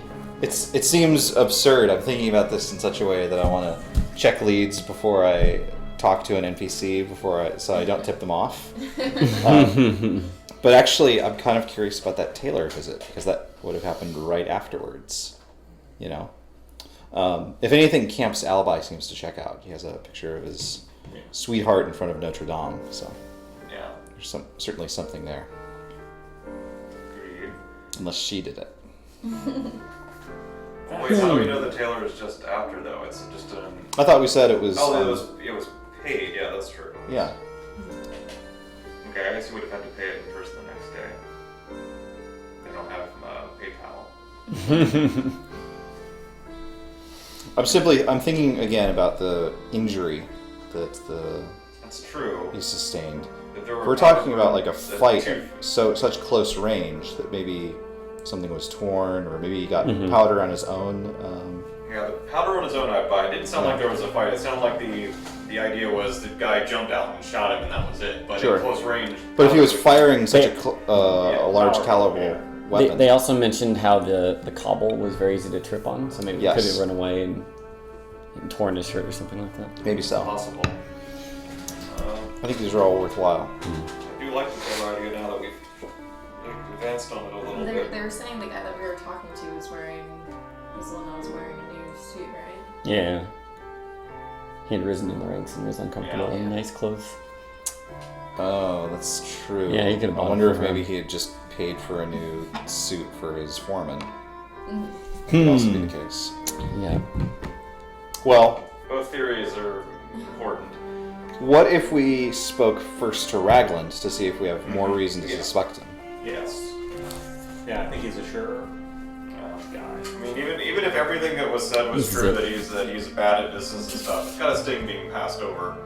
He's Certainly. the top vice president. Motive, if nothing else, is clearest in his case. You know, I so. live at 56 Southwest, is that right? Ragland. Henry Ragland, Lord Henry Ragland, 56 Southwest. 56 Southwest. Alright. I've got the cameras backwards. Nope. I've got like FOXHOUND brand Arvon. But it's like, this is ridiculous. Hello, I'm Ray Darvon. Hello. Hello. We've been friends forever. What's your favorite Gundam joke? I don't know that. Wait a minute. Okay. Yep. 56 Southwest. Lord Ragland's man, Bunting, Hold the phone. I can't even with 1888 right now. admits us to the residence and shows us into the study to wait. We are almost as impressed by Lord Ragland's establishment as we are with Lord Ragland himself when he arrives. At 30, he is the picture of the English gentleman, impeccably groomed with a grace and style at once attractive and forbidding. Oh. The introductions completed, he separates himself from us by walking to the other side of the desk. Seating himself, he asks us to begin. Before we can, however, he notices an envelope on the desk and immediately calls for Bunting. Bunting! Bunting! Bunting! Bunting! Drummond's has slipped up again. See that this is posted immediately. Excuse me, gentlemen. Debit where credit should be, or some such. Please begin. On the night of Mr. Allen's murder, he had an appointment with Captain Egan. Yes, the purchasing officer for naval ordnance at the Admiralty. We were working on a secret project for the Admiralty, and Courtney was concerned about one of the engineers. Richard Camp being a security risk. We discussed it that morning. I gave no credence to the idea. Lord Ragland pauses to reach into a small silver box. From it, he draws forth a cigarette, which has a B&H printed on it in gold leaf. He's on the list, yeah. Yep. So am I. He inserts it into an ebony cigarette holder, lights it, and leans back.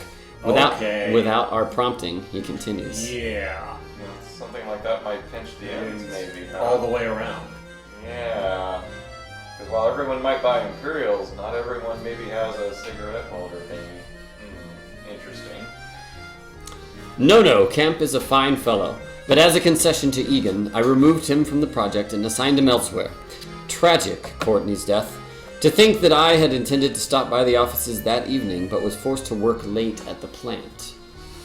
If I had, perhaps the thief would have thought twice before tackling two of us. Were you disappointed about not being named president? You were, after all, senior vice president. Not a bit of it. I am quite happy in my work in the technical areas. Administrative matters do not interest me. Besides, one of Marlowe's conditions of employment was that he succeeds Courtney when Courtney retired. Of course, that would not have been for many years. Thank you, Lord Ragland. One question. So he said he was working late at the plant that evening? Yeah, did they mention anything about that when you were at the plant? I thought they specifically said that you only spent a couple hours there. Yeah. Was forced to work late at the plant. Work late at the plant. Should we go back to the plant? There won't be anything different. There won't No, be I different. mean, reread. Oh, to reread it, yeah. Yeah. I but think that's do not worthwhile. I don't think that matches up. I don't think it matches up. The at all. plant, that doesn't make him a murderer, though, because actually I feel a lot more confident about this guy at this point. Southeast 12. What makes you feel more confident about him? Cigarette holders, not nothing. No. It's not Pinched nothing. at both ends, though. I mean, why would you... No, pinched all around, I think. Oh. I thought it was at both ends. Was But... Well, we can look it up, We yeah, can we can check look. that, yeah. Let's see. Do you know what transpired when Lord Raglan returned? He never did return, leastways not before Mr. Allen left. it? Okay. At least was not before Mr. Allen left, so we actually don't seem to know if he returned or not from that. Lord Raglan was in a bit later, stayed for a couple hours, and left for the day. Oh. Indeed. Odd it was.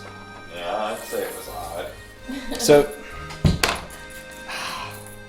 This is bad. It's meta. But... It seems too easy. It's like the guy that was very deliberately, very recently... Well, let's read the cigarette thing Struck again by the first. guy. It's pinched Sure. on both ends, and I'm 100% with you, and he's completely What's removed the list? himself. And Sure. at that point, we're down to one suspect based on the cigarette list. Oh, for the cigarette place? It just seems... Right? It Yeah, seems the like... very first one. It seems like it's the 16 Northwest. obvious guy that you'd think, oh, he killed him because he was very recently slighted by him. That's what I'd do. Well, on in the other 1888. hand, look at all the other things they threw out, though. His wife, his No, that's the list stockbroker of, brother, who potentially could have That's short the sold list. the That's stock before the killing cigarette him. place. Oh, what were you looking Raglan's wife? IBC, the murder. No, scene. I'm sorry. Ellen's wife. That's okay. Oh, yeah. And they threw out at least 3 legitimate people who could have been, 4 if you count Philip. I mean, Schulenberg is still a potential suspect here. Yes, he's one of the few that's left on the list. If we cross off Raglan, he's the only one left on the list who also is a cigarette customer. And I also feel like there's still, like, we haven't solved... Oh, go ahead. The tip end is pinched evenly all around. So one end, All right. not both ends. Okay, excuse me. Okay, that So, So, oh, go ahead. I will say this. Just because someone was in the shed does not necessarily mean that they were the murderer. no, I'm not saying it was the murderer, but I'm Sure. definitely far from being willing to clear him. I think that there are things to suspect about him, but I don't think that we can suspect him of being the murderer at this point. No, not yet. So, yes, Go ahead. I was going to say, maybe we should follow up with Taylor. I like the Taylor idea. It'll help clarify some things. Who was Taylor? No, the Taylor Oh, murder. the Taylor. The folks that he had the invoice Right. for. I see. Well, what are we... Could also check with the Like, I don't remember taxi Taylor. people who apparently know about the movements of suspects. Ah, that's so. If he wasn't at the plant, then I would like to know where he was, because I think he has something that he's hiding. Oh yeah, he's definitely But he's- given us conflicting information. Yeah, Yes. I feel like there's a high chance of him, like, there's a part of me that, like, feels like the cigarette holder thing and, like, the lack of an alibi has a high chance of placing him at the scene of the crime. But maybe not. But- Yes. But Yes. what I don't know is, I feel like the part of this that is unsolved is the international angle. I completely agree with And you. I think Raglan may actually be guilty, but I don't think we know why. No, yeah, I'm not ready to say he's guilty, and I definitely want to know why. But there's a lot suspicious about him off the those last two. Because don't forget that at the end of this, it's not just who done it. So Yeah. but it's You also know why they Yeah. done it. Did he I have a don't solid believe motive that we've got for him? There's at least one, and the one being that he was passed over for promotion. I mean, he says he doesn't care. Sure. See, part of why I initially said, "Oh, I feel a lot better about this guy," is given the treatment that we had when we arrived at his office. I mean, he certainly doesn't seem like someone who. First of all, it looks as though this is a gentleman. Perhaps he would make a good successor to the presidency. And if he wasn't promoted to it, then there's clearly some very real, like, personal understanding between the two of them. Plus, if there was actually that arrangement, Then you would have known. About he was retiring. exactly. about it, Like, but- he seems like the sort of person that may actually be content in his position. Yeah. Yeah. And killing him wouldn't get him closer to that promotion, would it? I mean, wouldn't he kill the That's a very good Yeah. point. Yeah. If he did know about that arrangement already, why would he bother to kill Courtney? Yeah, that. I feel Assuming that that's true. yeah. He could be I lying. feel like either A, like the cigarette holder is kind of like a red herring kind of thing, and he's not in, or he was there, but he may not have been. Yes. He may be involved, but he's not necessarily. Yeah, well, Like he either has a secret motive, that's tied up in all of this, or he may have been present but not actually been the one who fired. yeah. And I guess just another just kind of raw throws out there. He has a guy who he tells things to do, like why wouldn't he have done the shoot bang? Sure. Well, I guess he may have just not been a criminal, but The one thing to keep in mind is he did lie about where he was. He absolutely did. Definitely, Definitely. something is up with him. It may not be the murder. He may not be the murderer. He may not even be connected. But there's definitely something there worth looking at because he definitely told a big fat lie about where he was.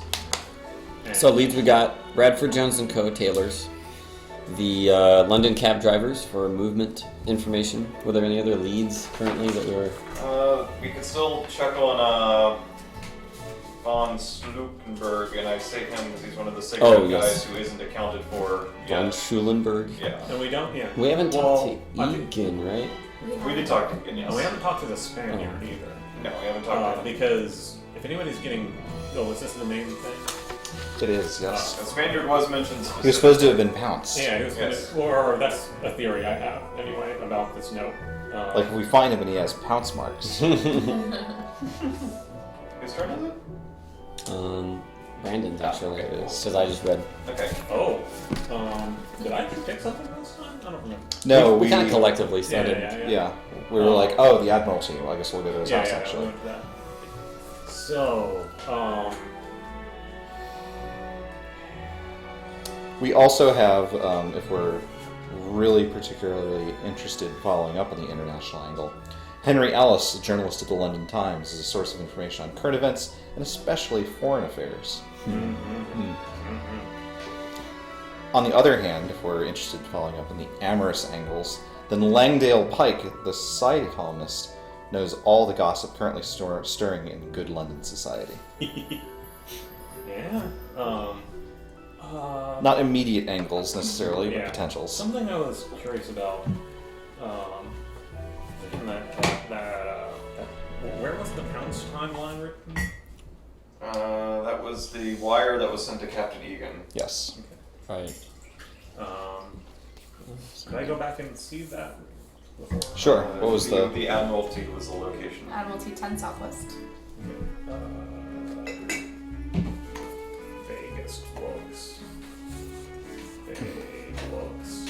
Southeast, southwest, and southwest.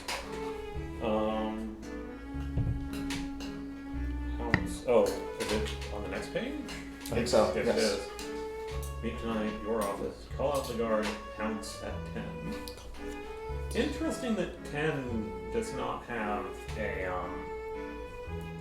8:30 is written, as you write 8:30. 10 is not written 10 o'clock with, That's so. Then again, with a wire, you want to use as few characters as possible. yeah, true. Tonight, yeah. The oddest little bit of detail in the newspaper. Retraction. We falsely reported that. A retraction has been printed in this issue of The Times. London, Monday, March 12th, 1888. In yesterday's paper, we mistakenly reported Jess Fire has died. He is alive and well. Our apologies. Thank goodness. Huh. I wonder if that's a new part of a later case. Maybe so. It might be. So, interesting that it's meet at 8 p.m. Pounce at 10. And then, we have the additional... what is the A.M.? Or A.H.? AH. Sure. Can I just see the... What was the context of that? Are you looking for a That's the- person? I was looking through written AH. off. There's a lot. Oh, there are a lot of AA. That's the wire that Or the technically, wouldn't they be deceased sent to HA? Captain Egan in the Yeah, I morning. looked for both actually, HA and AH. And this. I think I'm gonna fill up this notebook tonight. Nice. Yeah, you're right. That's going to be a lot of people. Yeah. Yeah, we need something else for that. I mean, we can look out for an AH. Sorry. What was Higgins' first name? Henry, I believe. Oh. Yeah, Henry Higgins. Yeah. Where did we come from that name? he was on the Imperial. Oh, okay. I thought it was somewhere else in the Nebraska. There is a Wiggins who is our Oh, Wiggins. Yes. impromptu I thought it was the same lieutenant. guy. so- It is not, Yes. unfortunately. It's his evil twin. Well, I still think the tailor might be worthwhile. I think the cabbies might be worthwhile. I think speaking to the Spaniard directly would be worthwhile. Also would vote for the German fellow. Mm-hmm. Simply 'cause Von he's one of- Schulenberg. Yeah, simply because he's one of the few that's left on the list, and there was the possibility of the motive. If An his- amorous connection. An amorous connection. That's, Indeed. Yeah. Right. Yeah. I He's almost. also a good shot, apparently. Yeah. Having placed pretty near the top with a score of 88, the top was 93. you know, that's At the the- same the- time. it was only Yeah, it was Yeah, point I was blank. about to say, there's actually evidence Sorry, to yeah. suggest that whoever did this was not a good deserve shot. Right. Otherwise, they would have just, It's kind of sniped. It's actually true, too. As a matter of fact, it kind of suggests that whoever did it maybe Don't worry. isn't such a good shot. Yeah. Because otherwise, why wouldn't they have Right. done it? More clever. So so that's actually interesting. What if we take the Imperials list and remove the ones who are on the? I mean, obviously, you could have still done it point blank. Oh, certainly. Yeah. Well, I have bad news for you. The only one that leaves, if I remember correctly, is Richard Camp. Everyone else is on both Yeah. lists. I think Ragland is on, I believe, on that list. I believe you're correct. Zohar is on that list, I believe, and Schulenberg is on that list for sure. I'm finished looking at, so I don't know if they're all there, but I think they all were. Raglan isn't here. Okay, so Ragland's not there. Interesting. There's a lot of stuff implicating him, but yeah, he almost seems Too too. I think that you are correct. I think that he is guilty, but he is not capital G guilty.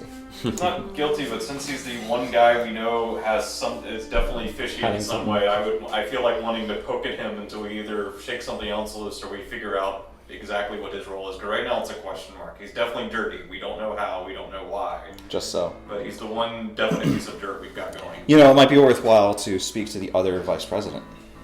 You know, that could definitely be worth a shot. Yep. Actually, I'm surprised we haven't yet. Because he's the successor, right? Right. He seems like the Wait, sort who to is that? actually Philip benefit. Marlowe. Marlowe. Oh, Marlowe. I thought Egan was. But for That's all his why. involvement in the business, he wasn't involved in the special project everyone's talking about, but maybe the murder had nothing to do with that after all. Maybe not. Yeah, let's talk to Marlowe. Where would we find him? Or Sorry, I was just thinking about oh man, if it doesn't have to do with the special project, how bananas is that? That's exactly the sort of Holmesian twist. Isn't it? Mhm.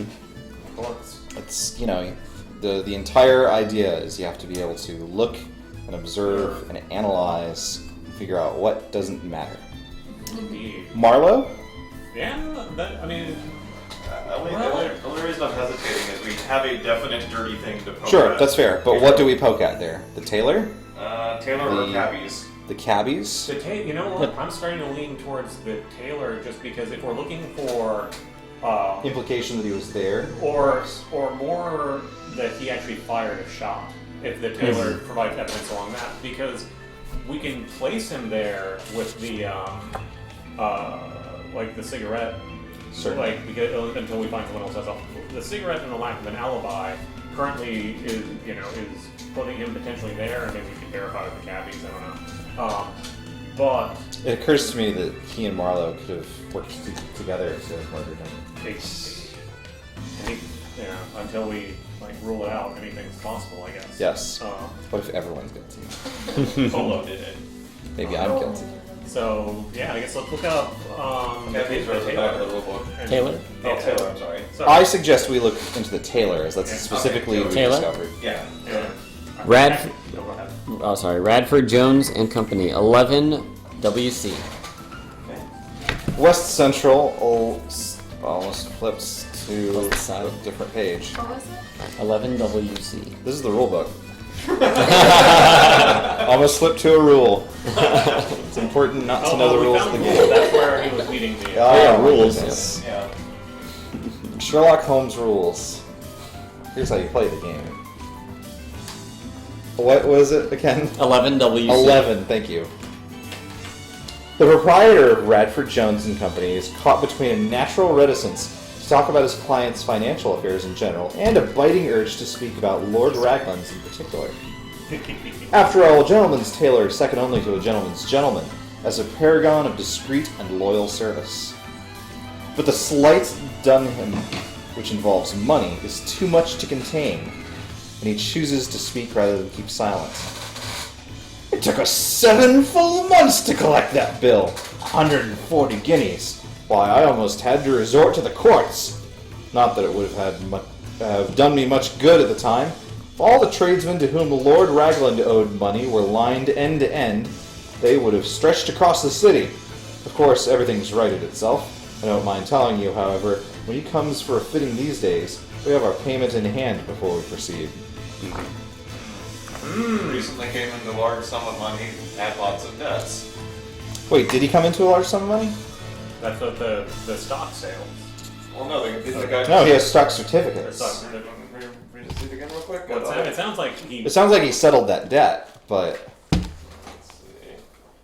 perhaps something shifted. What was it, on 11 WC? Yes.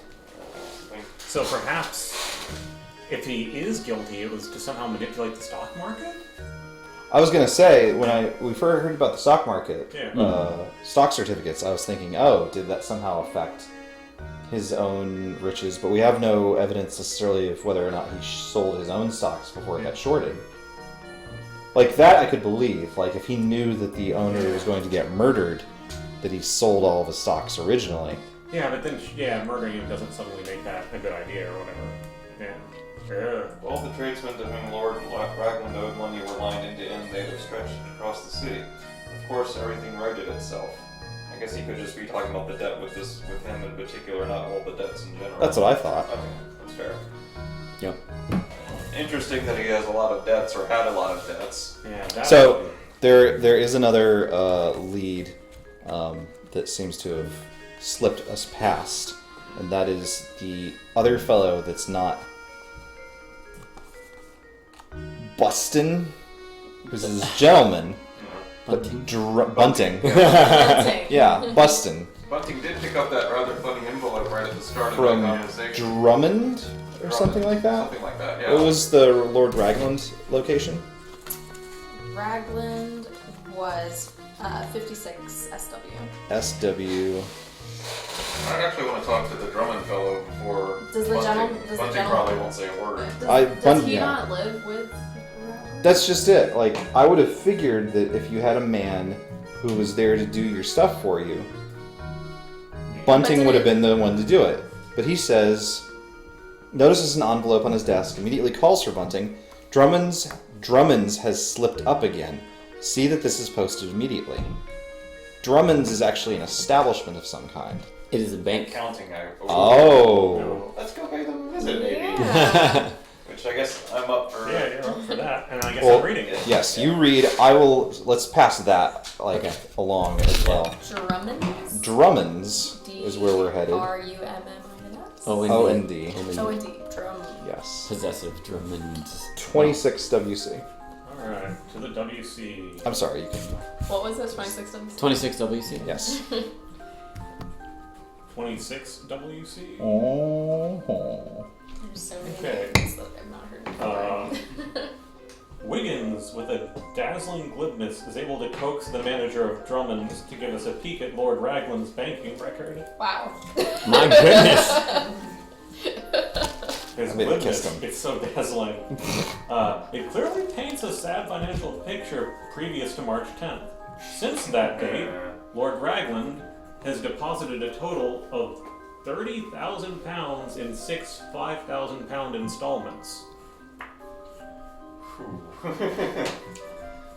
Still not murder, but oh boy, this timing is not looking awesome for him. I wonder. Okay. So where did he get that money? Good question. Yes. Yeah. Could have been playing the stocks. The thing Although is, what's I Because don't murdering him- know how the stock of this company going down would. Make another stock go off. What were the other stocks? The two that were named specifically, I believe, were Ironworks and a paper Yeah, paper place. mill. Which I could see an Ironworks that does business with a competitor maybe Sure. being a thing, but that's a little stretchy. Yeah, if it was like another weapons Yeah, why place not or just- something. Well, I guess it would have been suspicious, on the other hand, if he suddenly bought or sold stock in other weapon companies. Absolutely that so. Yeah, totally. Yeah. Going indirect might have been his only option for profiting. Of course, the stockbroker would know all about that. Mr. Richard Allen. Yes, he would. And come to But think then- of it, well, he's the dude. He's the guy's brother. He gets nothing out of the. He got nothing of the business. At all. I mean, first of all, if he's guilty, why would he come to the famous Well, I'm not detective? saying he's guilty. I'm just wondering if he might have some insight on the whole stock angle. That is fair. He's a stockbroker we actually know by name. Yeah. They said He he didn't came. mention that he was a stockbroker when he came. True. That They is so. specifically That is did so. call That. that out. But at the same time, yeah, he wasn't satisfied with what was going on, I guess, in terms of the... Investigation. Yeah, Perhaps another visit is in order. I don't think so. That has the auspicious address of 1 WC. Like, well, first we'll put this guy in because he's the guy. Okay. Do you want to go there? Sure. Okay, 1 WC. Doop doop doop doop doop doop. Richard Allen. I wonder how many we're supposed to do. I know, right?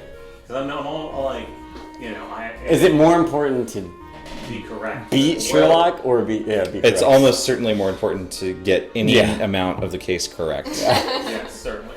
And aside, I told you. All the lights are on at Richard Allen's residence as we arrive on his doorstep. He invites us in and we sit in his tasteful living room. Mr. Allen, is there any more information about your brother that might help our investigation? He thinks. I've said everything I can. Sitting beside him, we each in our own way wonder why we've come and forget even to assure him that we'll solve the case.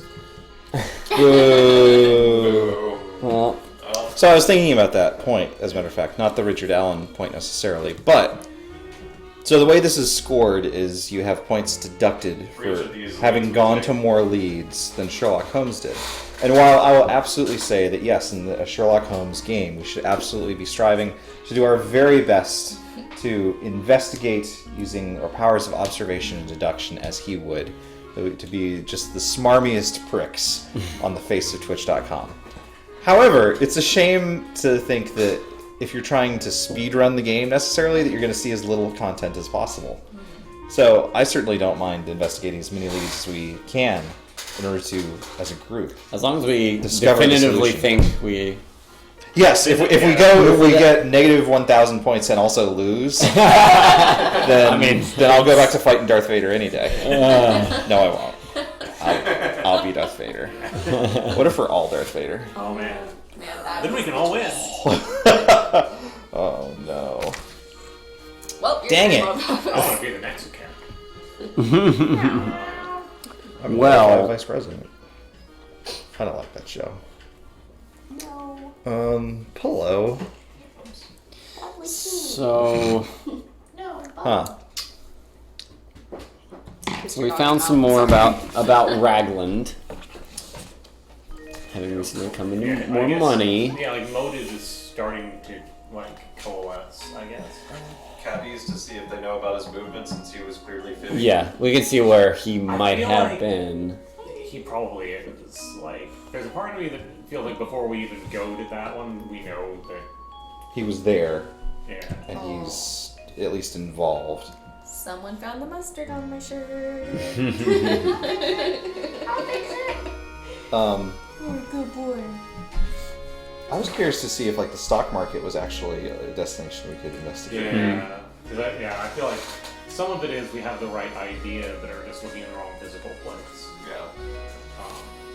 That classic sort What of. if it's like- under market, stock?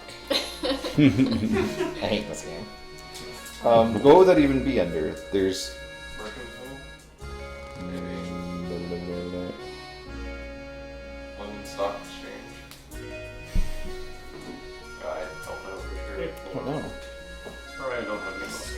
It's okay. I also don't have any idea where to, other than, well, I mean, we can, as far as Raglan specific where's the... information.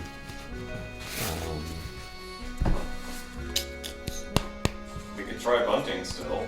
I don't think he'll talk to us about his own guy, though. I don't, yeah, I don't I expect feel so. like, well, again, it could be irrelevant information, but part of me feels like this, well, I guess if it's just for this financial shenanigans, then that may not actually be tied to all the international stuff. We went to the bank, right? Drum- Yeah, that's right. That's how we found out. We went to the bank, and we found out, yeah. You've got some money. Yeah, that kind of confirmed what we suspected there. Stock exchange, 22 EC. Oh, there you go. There, that's what we wanted. Sure. Do we want to go there? 22 EC. Activate the duo. Where does this go to? Yes. No, she just, well, I'm the reader now. yeah. You get a do-over. Oh, was that a do-over? Oh no, excuse me, I forgot. It's Lotus's turn. Yeah. No, for some reason I thought you had read, Nope. no, we forced you to decide to go to Richard Allen's house. That's what happened. And then I read the article. I thought Yeah. It was a good idea. Like, We just everyone thought, felt bad for having this a is good what idea. we meant to do. 22 EC. Alright. I will This. say it was the first time a lead made us feel bad for picking it. Like, So- All the ones we've picked so far. so in the tutorial session that we did offline, we followed a couple of different leads that we have not followed tonight because they turned up just as dry as that Yeah. one. Oh, they didn't insult us as blatantly as that one. Wait, why did we come here? Why did they come Well, here? We but- forget to even tell them. That's to be fair. If you read the initial description of the mystery, and your only idea was like, Let's talk to the brother. let's ask him some more questions. Yeah. True, but it's not like we didn't come to it that quickly by any stretch. Well, but yeah, it's only one description. And I would maybe thicken your skin before we consult with yes. Sherlock Holmes. Uh-oh. Alright. imagine what talking to him is like. The stock He shoots you in the face. He did it. From the gallery of the stock exchange, Wiggins is able to see the big chalkboard only with the aid of binoculars. Rafferty paper mills and 8 shillings a share. There's no listing for the Stevenson Ironworks. Just on a messenger arrives with an affirmative reply to our note to Richard Allen. We make our way down the stairs to an anteroom where Mr. Allen waits. How is the He got here quickly. How is the investigation progressing? It is progressing. Mr. Allen, would you tell us a little bit about Rafferty Paper Mills and Stevenson Ironworks from an investment standpoint? Until the day of his death, Josiah Rafferty's company was as solid as the Bank of England, but I would never have advised investment in it for 2 reasons. 1, Josiah Rafferty was 94 on his last birthday. His passing could have been at any time in the last 20 years. 2, his sons are as incompetent as their father was exceptional. They now control the company, and as a blind man could have foreseen, they are running it into the ground at breakneck speed. The Stevenson Ironworks is totally bankrupt, and for good reason. Upwards of 85% of their raw materials come from Central American countries. Between this revolution and that revolution, well, Lord Raglan invested heavily in both, now that I recall. We'll be on our way now, thank you. So... Wait, what? Sorry. He said, between this revolution and that, and then trailed off, and then he said, Lord Oh. Raglan invested heavily in both, now that I recall. And then we go. So Lord Raglan made a pair of really bad investments, Yeah. but they sound like they were like obviously bad investments, or at least to a professional stockbroker. Yeah. Well, he's supposed to be the technical guy who's not good at business. That is so. Yeah. Maybe he was making a gamble to settle all of his debts. Yeah. And But where where did did he he get get all the that money? Yeah. Yeah, That's true, I don't- answer where he got the money from. Like, we know he has motivation to do something bad to square up his debts, but we don't know how he got... Unless he took the plans for the gun! And sold him to someone who that we haven't spoken to yet. I will say the 6 payments of 5,000 seems way too regular for stock type movements. Just so. It feels a lot more like deliberately chosen amounts. It seems that way, yes. I mean, could have been done that way to not make it suspicious that he just has never had money and then is like, $30,000 in my bank account. Nothing to see. Yeah. Well, what do you think?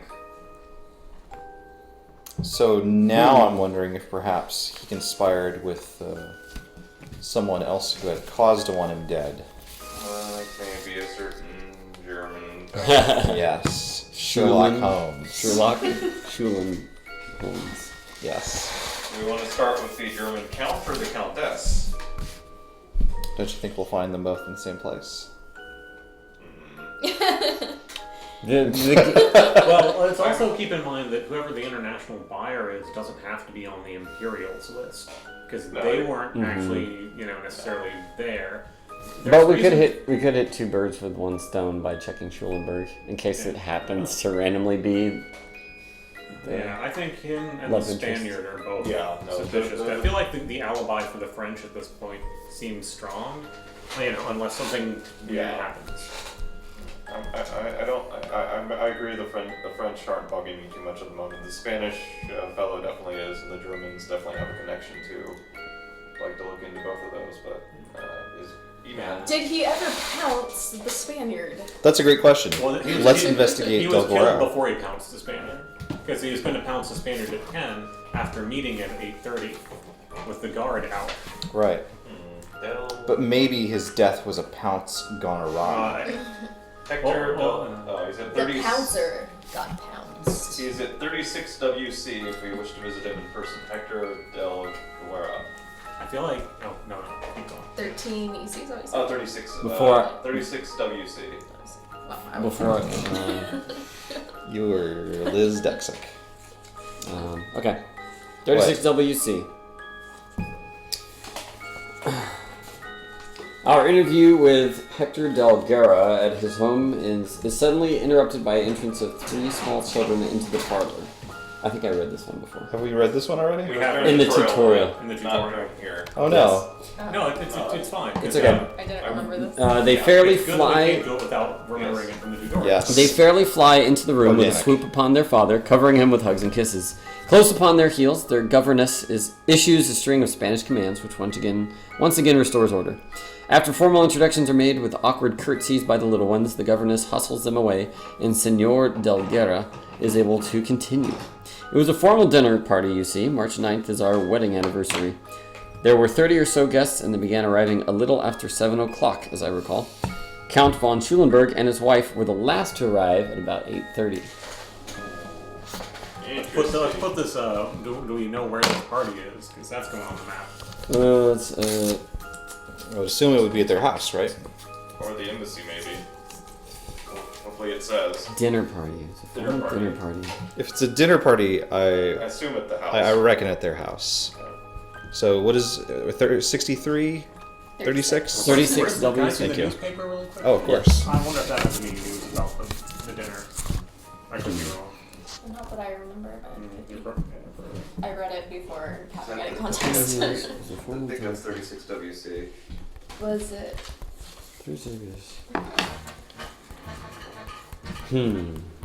Okay. How long is this full meter down here? If you were to 15 minutes. Oh, we could easily have gotten there in an hour and a half. Where's the German embassy, out of curiosity? Because I assume he didn't take his wife with him. If he was going to kill someone, his wife wasn't with him, I have to assume. Couldn't say. No, possibly, but just on the theory that he had to pick her up after the murder, where would the German embassy be? Well, I guess It's in there, yeah. There's like an embassy Oh, section. there is an Well, I don't know that they're staying at the embassy. Remember, we tripped up on that. True. German embassy is 9 Southwest. But then does von Schulenburg have his own address? I'm sure he does. Let's see.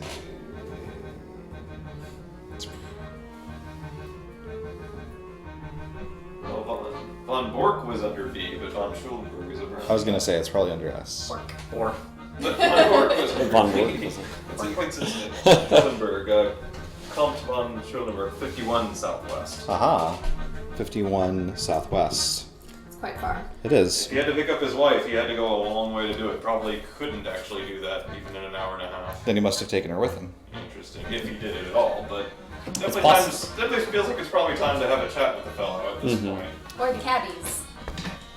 Ah, that's a very good question. Cabbies Point, now have two. not a question. Cabbies now have 2 reasons to be contacted.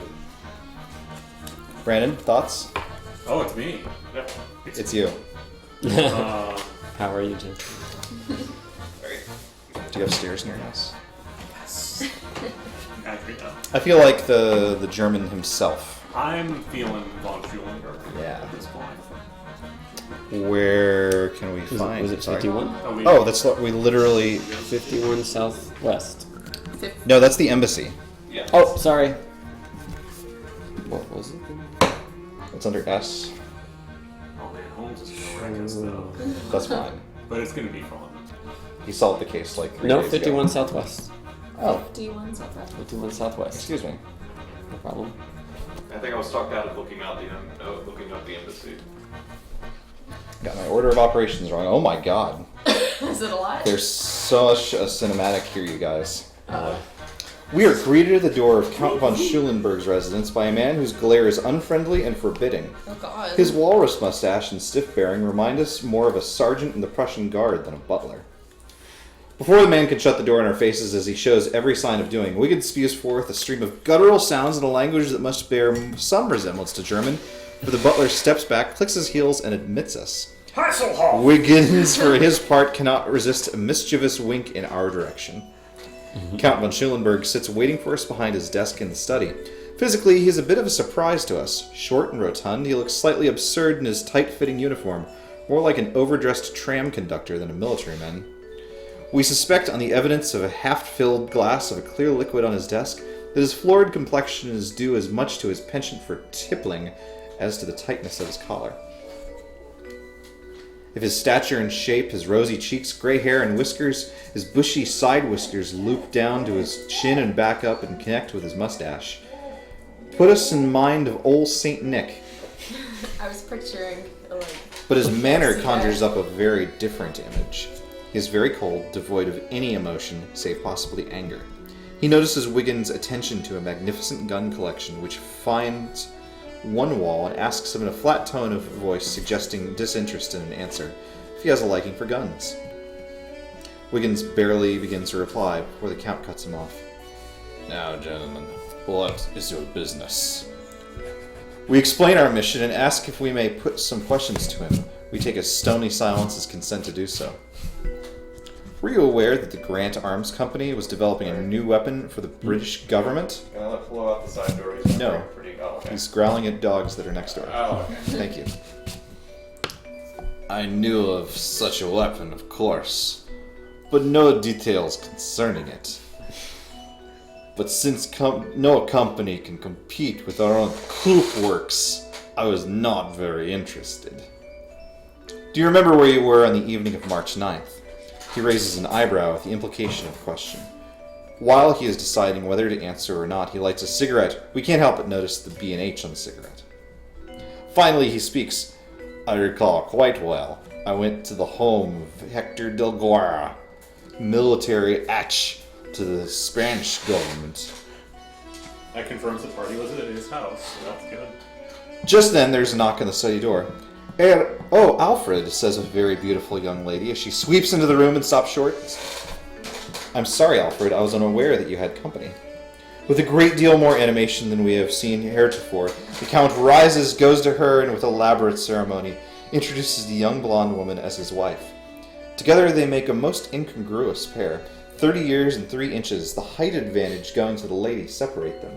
The introduction at an end, the Count, there is no other word for it, dismisses her. Turning back to us, he says, "If that is all, gentlemen, it is not a question." You can verify his time, but It didn't. yeah. Wait, what was the name of the company? Krupp That was the German. K-R-U-P-P I mean, the works. That came up in the intro, or it came up somewhere else. I don't remember. Maybe it was in the newspaper. Spell it again. K-R-U-P-P. Let's see. Yes, accepting 5 medals on behalf of Krupp Works. He was accepting them at the arms trade fair. So they are good at arms. They're good at arms. But do they want to be the very best? And also, that wasn't really our reason for suspecting him to begin with. It was the letter from the Countess. I don't suppose we ever got a name for her. I feel like we should check We do have a name for her somewhere. the taxis, maybe. I think you might be right. I think timing and transportation are key to what we're investigating here. I think it also might just give us generic info since it's this thing that you can just check. That's true. It We'll might, see. It might well point us in a direction that maybe we haven't thought of. Yeah.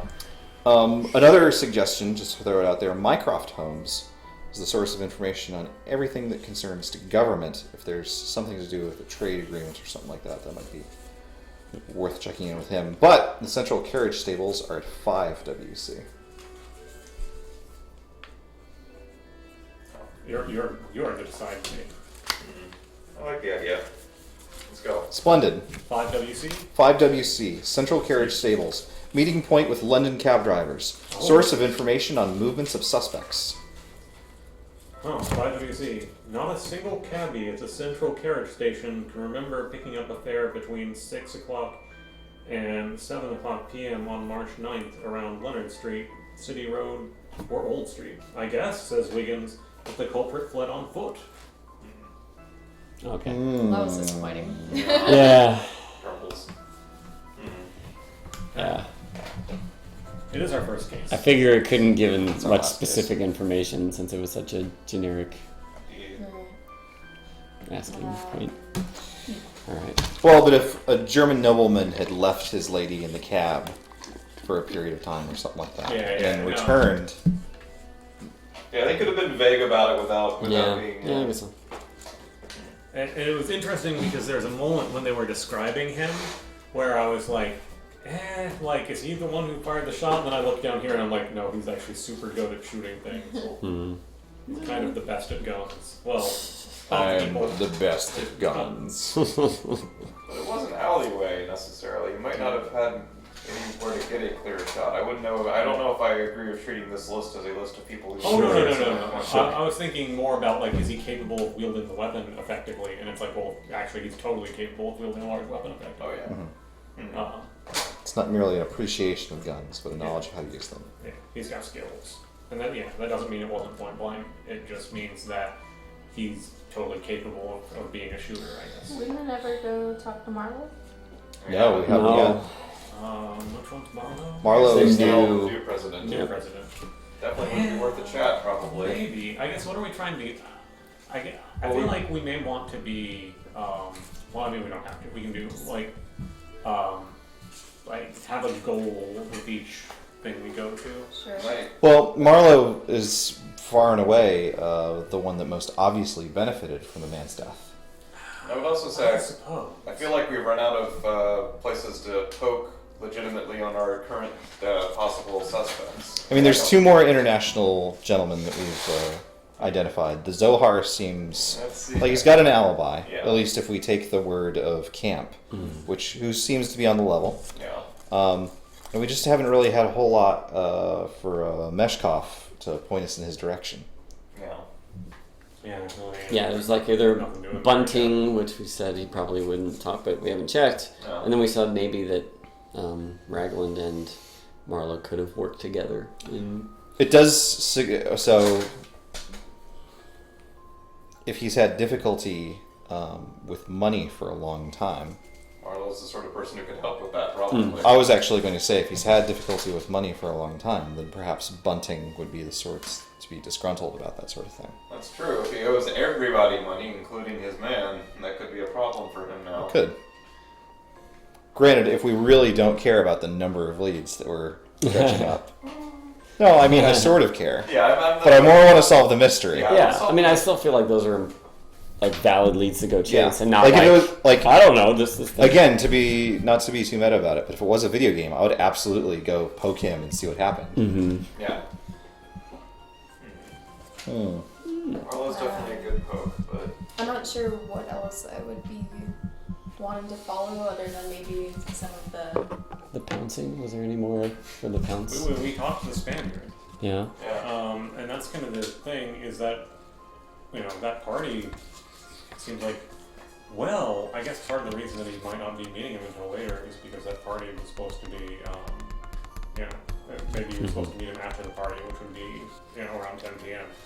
But Which he they was- said that Schulenberg arrived at 9:30, right? 8:30. 8:30. Okay. So That that's makes it when, a little better. so that's on the timeline when he was supposed to be meeting with Captain Egan. So it wouldn't have been time to pounce on anybody who was at that, you know, party, because they would have all been at the party, even Schulenberg. So it could be that, you know, if he's supposed to meet Spaniard tonight, 10, I assume that's PM. Man. It's weird. We don't know from that note. It was a little that wire. Okay, no, that's how he writes PM. You can see right there Oh, okay. how he wrote the U.S. Embassy at 3:30 p.m. That's just how he writes PM. So that definitely means that is tonight, 10 p.m., which would be after, you know. So he planned to meet him after. So that makes the pounce at 10 sound like it, you know, like it refers to that. Oh, there's an inn called the Spaniards. Oh my goodness. Let's go there. Alright. Oh my goodness. It's at 25 Southwest. Yep. Let's go. Whose turn is it to read? Mine, I think. Okay, It's 25 Southwest? it is. Oh, That is some. it's that in is- here. That is some deduction. Alright. The proprietor of Spaniard's Inn is a most cooperative fellow for a small consideration. Yes, I can tell you who murdered him. While he consults his records, we wait at the bar sipping a glass of beer. Two gentlemen with the initials AM reserved private rooms on the evening of March 9th, he tells us when he returns. Alexander Mishkin and Anthony Marino. Can you tell us how to get in touch with them? I have never seen either man before or since. Could you describe them? Well, that's as may be. March 9th was some days ago. Again, we grease his palm. It never ceased to amaze us how effectively a quid can jar a memory. Alexander Mishkin was a giant of a fellow. He walked with a slight limp and spoke with an accent. He arrived at 8:30 and ordered supper. An English gentleman, about 30 I would say, joined him later. Also, both Mishkin and the Englishman carried identical briefcases. Curiously enough, Okay. Anthony Marino also ate alone and was joined by another man. His reservation was for 9 o'clock. Oh, could you describe Marino? Oh, about the same age as the Englishman, 30-ish. Swarthy, shifty eyes, medium height. We thank him for his information and start to leave when he reminds us that we have not paid for our drinks. But then again, he adds, catching the black look Wigan throws at him and jingling the coins in his hand, suppose we just call it even. It might be worth a reminder that we have met someone who was about 30 and an English gentleman, Lord Ragland. Was. Does it describe Ragland's or Mishkin's company? Or Marino's company, rather? Marino's company was a Englishman, 30-ish, swarthy, shifty eyes, medium height. Which is just describe Marino, then? I'm sorry. So there were two sets of two men, right? Mm-hmm. Yes, that was describing Marino. Okay. He never actually described the other man who met Marino. Okay. So we now have finally a connection to the Russians, I guess. Alexander Mishkin. Mishkin. Yeah, I think. Well, So where's the Spaniard? What was the wait. number? Yes. Can I see that really quick? Yeah. No. Oh, this one, sorry. What was the number of the Spaniard? 25 SW. Yeah, Mishkin, I think, is an alias. Meshkov is the name of the Russian emissary. They said that Mishkin arrived at 8:30. Beg your pardon. Yes. Walked with a slight limp, spoke with an accent. 8:30. 8:30. So Ordered supper. He was joined Such an hour. later. This is like 30 minutes here.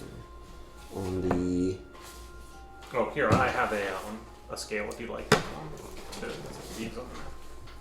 I made it myself. okay, let's just say 15, 30. I guess straight line doesn't even necessarily apply, but Well, there's bridges. there are bridges. I mean, if the time doesn't even work with a straight line, then it Yeah, I think it's should just go you about. do the straight line and don't worry about the map. Okay, so 30, 45, an hour. just in regards to the large order that's An hour and a half is not enough time. So, Definitely look at Alexei. but 2 hours might be enough time. Yeah. Mercury is Marino, right? Marino is the second one? Marino. Yep. 25 Southwest. I was curious if there even was a Michigan here.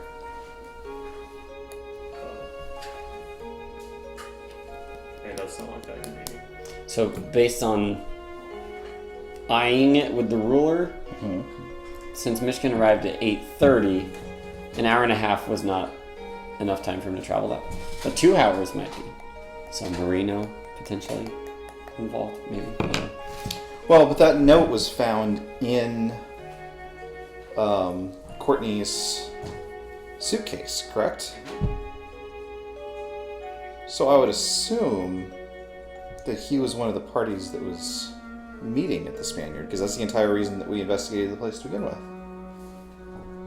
Right? But weren't the meetings after he was dead?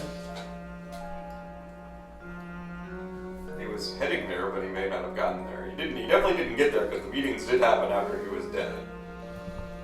Also, if he got murdered at 7, that would have been when he was leaving, so arguably an hour and a half is enough to get there, but I don't know. Just barely. Raglan Could could just certainly walking in. Raglan could certainly have gotten there by 9. There's no question about that, I don't think. But then that was a separate meeting from someone else who just happened to be using another alias that began with AM? It is interesting.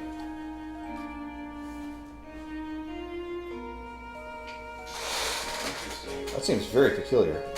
I do agree with you. Alexander, Michigan sounds really close to the name of the Russian ambassador.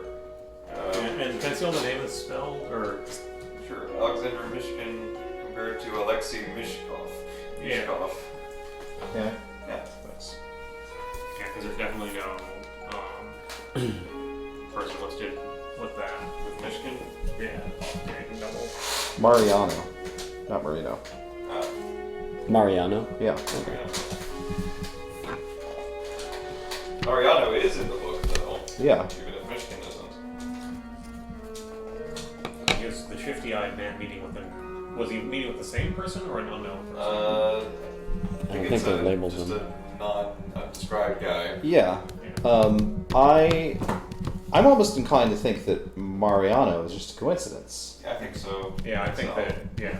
The guy, yeah, Russians in general, it seems, and also walking, like, they mentioned that he walked with a limp for some reason. Mm-hmm. And Walked with a limb. and we know that the ground is rough around the area. Yep. And Yes. And that easy they to trip and fall. carried identical briefcases, which is a traditional means of exchanging payoff money. Yep. I think we're looking for a foreigner who happens to be very large. So, Well, there's only one It's Sherlock foreigner. Holmes. Oh, there's only one foreigner we haven't talked to yet. The guy. There's two. Who was the other one? Oh, Meshkov and the Zohar, Right. Yeah, the transcendent black column that lives in the French embassy. And I'm interested in poking the Russian person because we at least have a pretty plausible circumstance for the Frenchman already. Yes, so. We have nothing at all one way or the other than possibly this for the Russian fellow. So look up If we go to the Mishkov. French Mishkov? embassy, we might be able to become an omni detective. Maybe.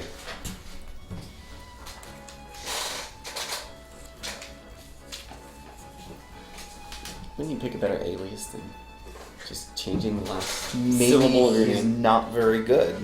He's Or maybe he'll be like, is Frenchman. He pretends to be me all the time.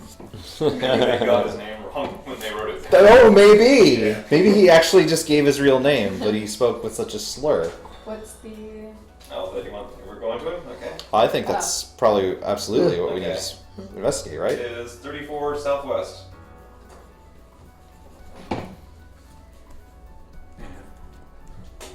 it's got a big place.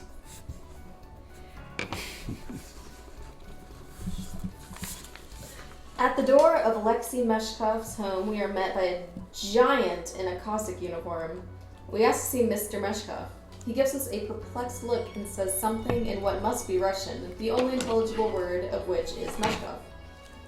We repeat our request, and the Cossack says, Da Meshkov, and he repeats what he first said. Finally, we come to the conclusion that we each could repeat ourselves 1,000 times over, and neither would understand the other. We decide that the better part of valor is to retreat to the nearest pub. Oh. Excellent. I guess the Russian embassy. I think the Russian embassy in that case. That's interesting that they switch it up, that it's not just like... And there's no pattern to which one to go to when you have multiple choices that seem plausible like that. That's so. Although it does make more sense that someone from a further off land wouldn't necessarily speak English. Yes. Let's see, embassies. The Russian embassy is at 54 for Southwest. 54 Southwest. It's 1800s. History of Russia is probably like... They have crowns Yeah. and bears. At the Russian embassy, we are escorted into the office of Alexei Meshkov, military There we attaché. go. His massiveness is not obscured by his desk. He is friendly, chatty almost. My government is very, very interested in the new naval gun being developed by grants that I cannot deny. That I cannot deny. We have done business with Mr. Allen's company in the past and have always been satisfied. The Tsar, may God preserve him, has very large borders to defend as well as a large fleet to arm. But we are a patient people. I point to the Balkans as an illustration of that fact. Capital fact. Interesting. Could just be a type of Probably, error. maybe. Or that's how Russians spell fact.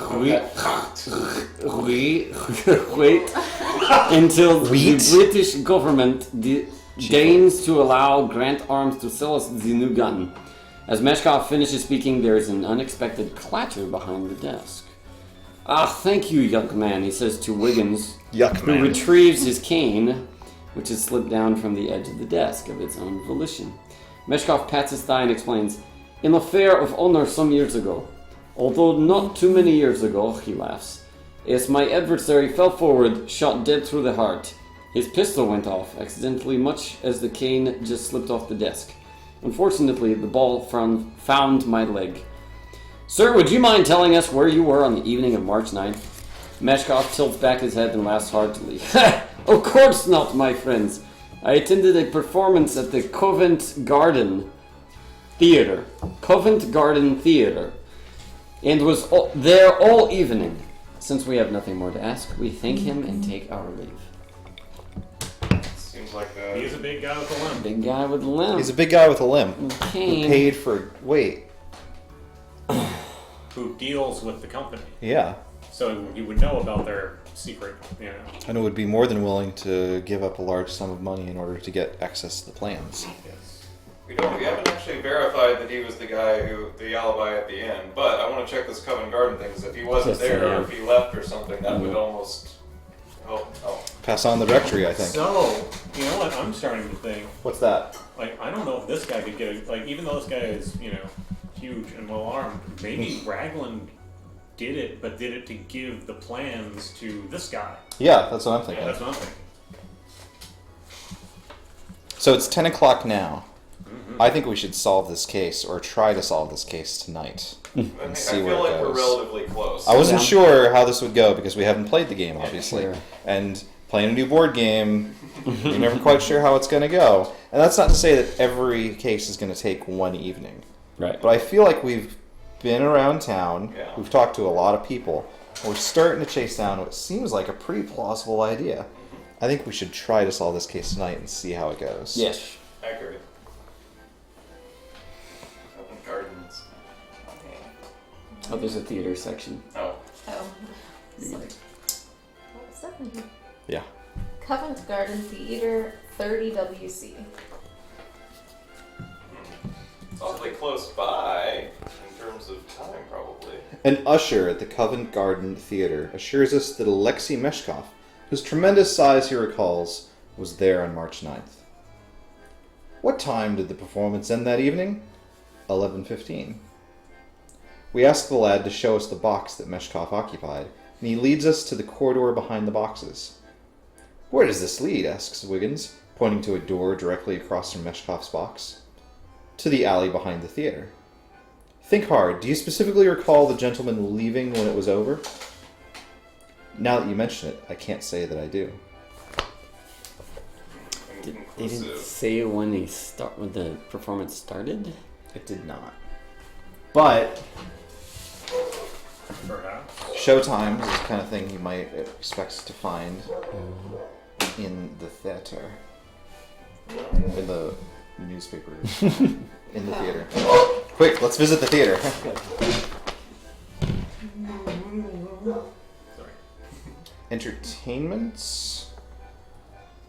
Although that's for March 12th, it may not have anything about something in the past. Royal Horburn, Cascabel, the sensation of Paris from Convent Garden Theatre. Every evening and Saturday matinees. First appearance in the variety halls from Miss Sandra Gable. Not a time, unfortunately. But there is enough ambiguity for him to have gone. I mean, he was at the meeting. Let's see. Yeah. He was almost certainly at the Spaniard. Yeah, that seems established. So if he snuck out for that. Alright, so here is something uncomfortable. Mm-hmm. If we think that Meshkov and Ragland conspired, Mm-hmm. why did Courtney Allen have the notes in his paperwork regarding their meeting? I believe that. What if? Spaniard at 10. Oh goodness, I think I've got it here. Okay. Did we get Remember, the briefcase was identical to the other briefcase. What if Courtney Allen took the wrong briefcase? From who? From Raglan, or he took Raglan's briefcase because he was going to go. This is it. Okay. Oh! Did he accidentally take the money? No, because Raglan was getting the money. Here's. Lay it out for us. Yeah. Okay, I think that Courtney Allen suspected something, and went there and basically got the Raglan's briefcase and discovered that Raglan was planning to take his plans to the Russians or whatever. Okay. Which is why he told the people in the Admiralty to meet him at 8:30 because he was going to bring them the evidence. They would pounce on the meeting at 10 at the Spaniard. Oh, he was going to take them and catch them in the act at the meeting. Right. Or he was going to maybe bring them the evidence, and then maybe he had swapped the briefcases or whatever. Because remember, they have the briefcase looks like the other briefcase. Sure. So he may have left that other briefcase there at Raglan's office. It had been stabbed open, right? Because So they could Raglan check the had, in contents. order to get the plans, had to kill Courtney and slice the plans out of his bag. But maybe that bag that he was carrying was originally the bag that but then Convince the Russian dude to shoot him on short notice. Unless Raglan just did it. Raglan's the one. Raglan's the You're shooter. saying Raglan did everything. Okay. Well, Raglan's the shooter because his cigarette was found at the scene of the crime. We found no evidence of anyone else there. Yeah. Now, I'm not entirely clear on the exchange of the on what the deal was with the exchanging the briefcases. Although it might explain why he took the key, because the key wasn't to the briefcase that Courtney was carrying. It was the key to the Courtney's safe. briefcase, which he didn't have because he's carrying Raglan's briefcase. Or something. I'm not. Who was Yeah. the key? Like I that's. think they said what the key was to. Or I thought they did. Sorry, I feel like it's important that there are multiple briefcases, Okay. and one of them. There are. I don't think that Courtney had one that looked like someone else's. Yeah, I think that was. Oh, the two people. Yeah, I think that's had- the exchange of money Oh, okay. detail That's is what's the- there. Okay, Yeah. never mind. But Then I'm wrong about that. But I do think that everything else that you've got is correct. I Yeah. think that Ragland ambushed Courtney. Allen, Yeah. stole the key, got the The plans. key was to the briefcase, not the safe. That's what I was just checking. Yeah, because he didn't use it to open the briefcase. But who knows what he removed from the briefcase? Just because he left the. But he other may stuff have there. locked it back, right? I guess, but I don't feel like he would have cut it open in that case. It is strange that he cut it open and took the key. Perhaps he opened it, didn't find what it was, panicked, cut it open, Checking the lining or something found like it. Yeah. Yeah, maybe it was a secret plan that was in the lining of it. that. That could be. Weird that he had time to lock it back, though. Okay, so here's a question. Do we feel like we want to try to solve it, or are there other things that we want to investigate? Did we find anything about the start of the theater? I couldn't find Wait, anything. there's one place I would like to check, actually. It's kind of an oddball. Clark and Son Hatter. Oh, I think we. Oh, no, keep going. Oh, I think, That happened in the tutorial. No, yeah, did we check that in the tutorial? I believe that there is mention in the initial description that someone, the deceased may have bought a hat for his assistant, Yeah, because he gave the hat Oh, to yeah. somebody on their birthday. which is mentioned in their appointment log. Was that William Linhart? It is. His mother loves him. Yes. Oh, I do remember that. Yeah. Spoilers. Spoilers. Let's see. She did it. Well, I guess a hatter wouldn't necessarily have anything to do with briefcases. I do feel like we're most of the way there, but maybe there's one more thing that really. We haven't clinched it, but I don't know where else to look for that. Anything clinch. else with the Russian? I feel like, he wanted gone. Keen's Chop House would be the last dinner Richard and Courtney had together. But Richard. I thought we looked there. Keen's Chop House? No. No. We But- marked but- it down, but no. But at the same time, I don't was suspect- That was, No, the I day- don't that was the suspect day him. before. Yeah, Yeah, not I don't gonna think. have- Yeah, I don't think he's involved. Let's see. We never had an AH, right? Which was the. No, That's the the alias. The AM. That was the. Oh, the M? Oh, okay. Well, then there you go. Yeah. Alright. So yeah, I guess he had.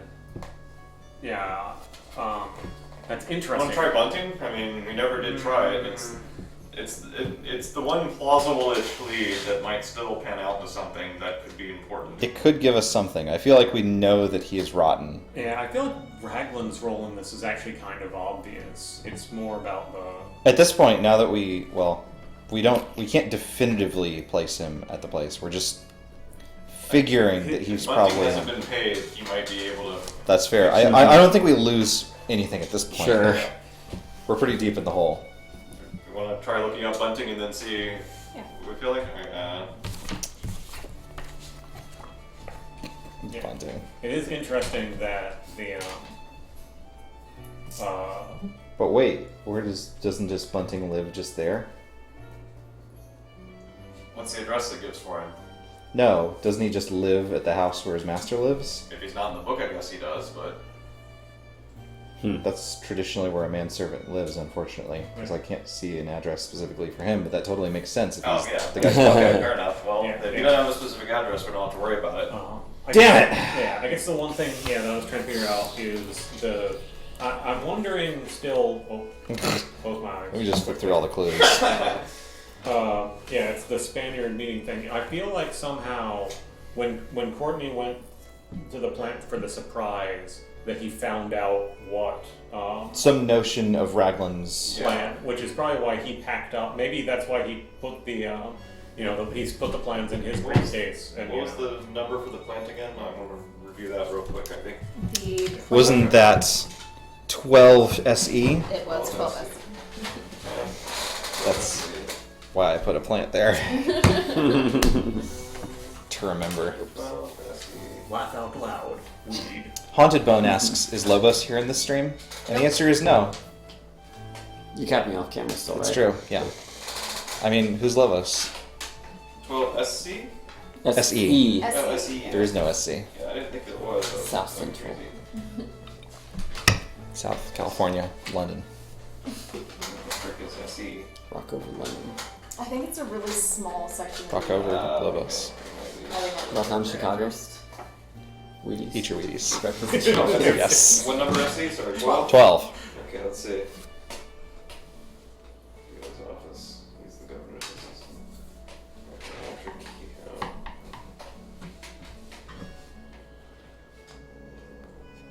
So just reviewing. Yes. Raglan needed money He did. Yep. for all of his debts. He Yep. got that money, presumably by Selling plans secrets to Russians. to Russians Yep. who wanted guns. Wanted this specific gun. This specific. A nail gun. Like from Quake. Oh, Yeah. not the super nail gun though, right? I mean, that's the next case. Oh, okay. Makes sense. Interesting here. Yes? What? Well, he never did return. Leastways, not before Mr. Allen left. I was called away. When I get back, Mr. Allen, he hands me a note. Says it came from Lord Raglan, and I was to make sure he gets it. He also says that he'll see Lord Raglan some other time, and perhaps it's best I don't even mention that he came by. Yeah, I think he figured out what was up. He must have got that note. Must have had something in it that was interesting. It maybe gave it away. Alan left a note for Raglan. No, I think the note came from someone else for Ragland. Alan was there. Intercepted had to it. Intercepted Oh! it. Figured out what was going on. Told him to continue passing on the note so that things would continue. As Don't tell him I was transpired. here. Yeah, Don't tell him I was here, and now I can bust the Oh! wide That's open. the note!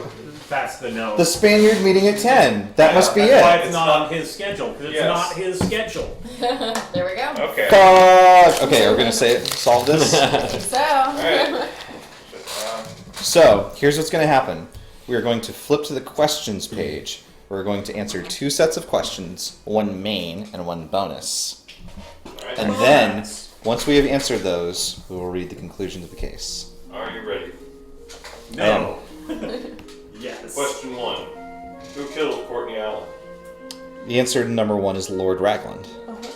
Ragnaros. Lord Ragnaros. Question 2. Why was he murdered? Because he was summoned too soon. Because... His enormous debt. No, because he discovered that Ragland was selling the plans. Right. Yes. Yes.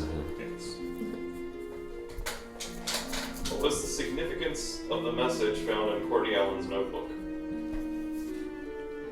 Wait, That was the note. Yeah, The Was meeting. that the note? That was intercepted. in his notebook? Let me see. Hold on. Let me review exactly which one was in his notebook. Let's see. Let's see. Okay.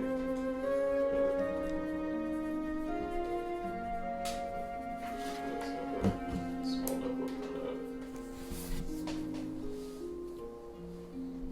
I have to assume it's the post-it note. Yeah, because the rest of it, I mean, it could be, there's actually several different messages in the notebook other than that. I want to say that's Ragland's rendezvous, Okay, Raglan's rendezvous, that works sense. because that's certainly the most relevant to the case. Question 4, we're still in part 1, by the way. Yes. This is the required stuff. What was the reason for I love when a game ends in a test. what was the That's why I like reason- Seven Wonders so much. It's a math question. What was the reason for Richard Camp's visits to the French embassy? Oh, sweetheart. Yeah. Yeah. Love.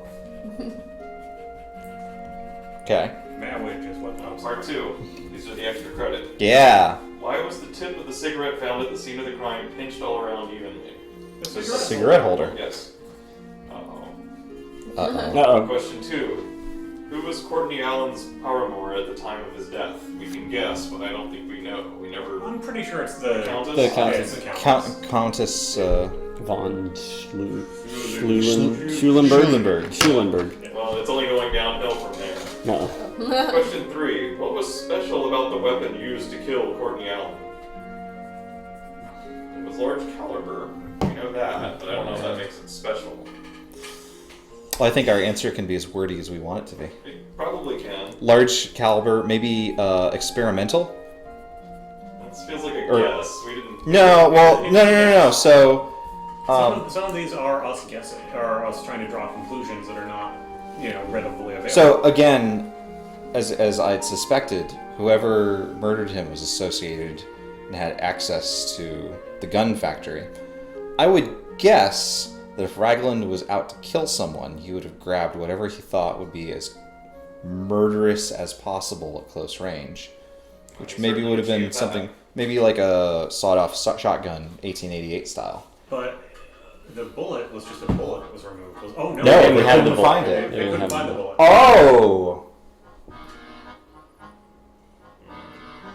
It dissolved in his body. Maybe it did. Dissolving bullets. Yeah. Or he could have just. But it- This is pure speculation Yeah, at this point. We can't go back, We don't really. have That Yeah. bullet exited. Like, Yeah. But no one found it.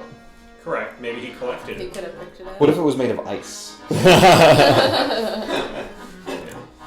Like Chill Penguin. Anything else we want to put down for question 3? I've put down large caliber, and that's all I've got. Okay. Question. What if it was invisible? It could have been suppressed, I guess. I thought it was significant that no one reported hearing such a retort from yeah. such a loud thing. So it could be that it was like an Was that experimental- particularly special, though? At this time, it doesn't seem commonplace.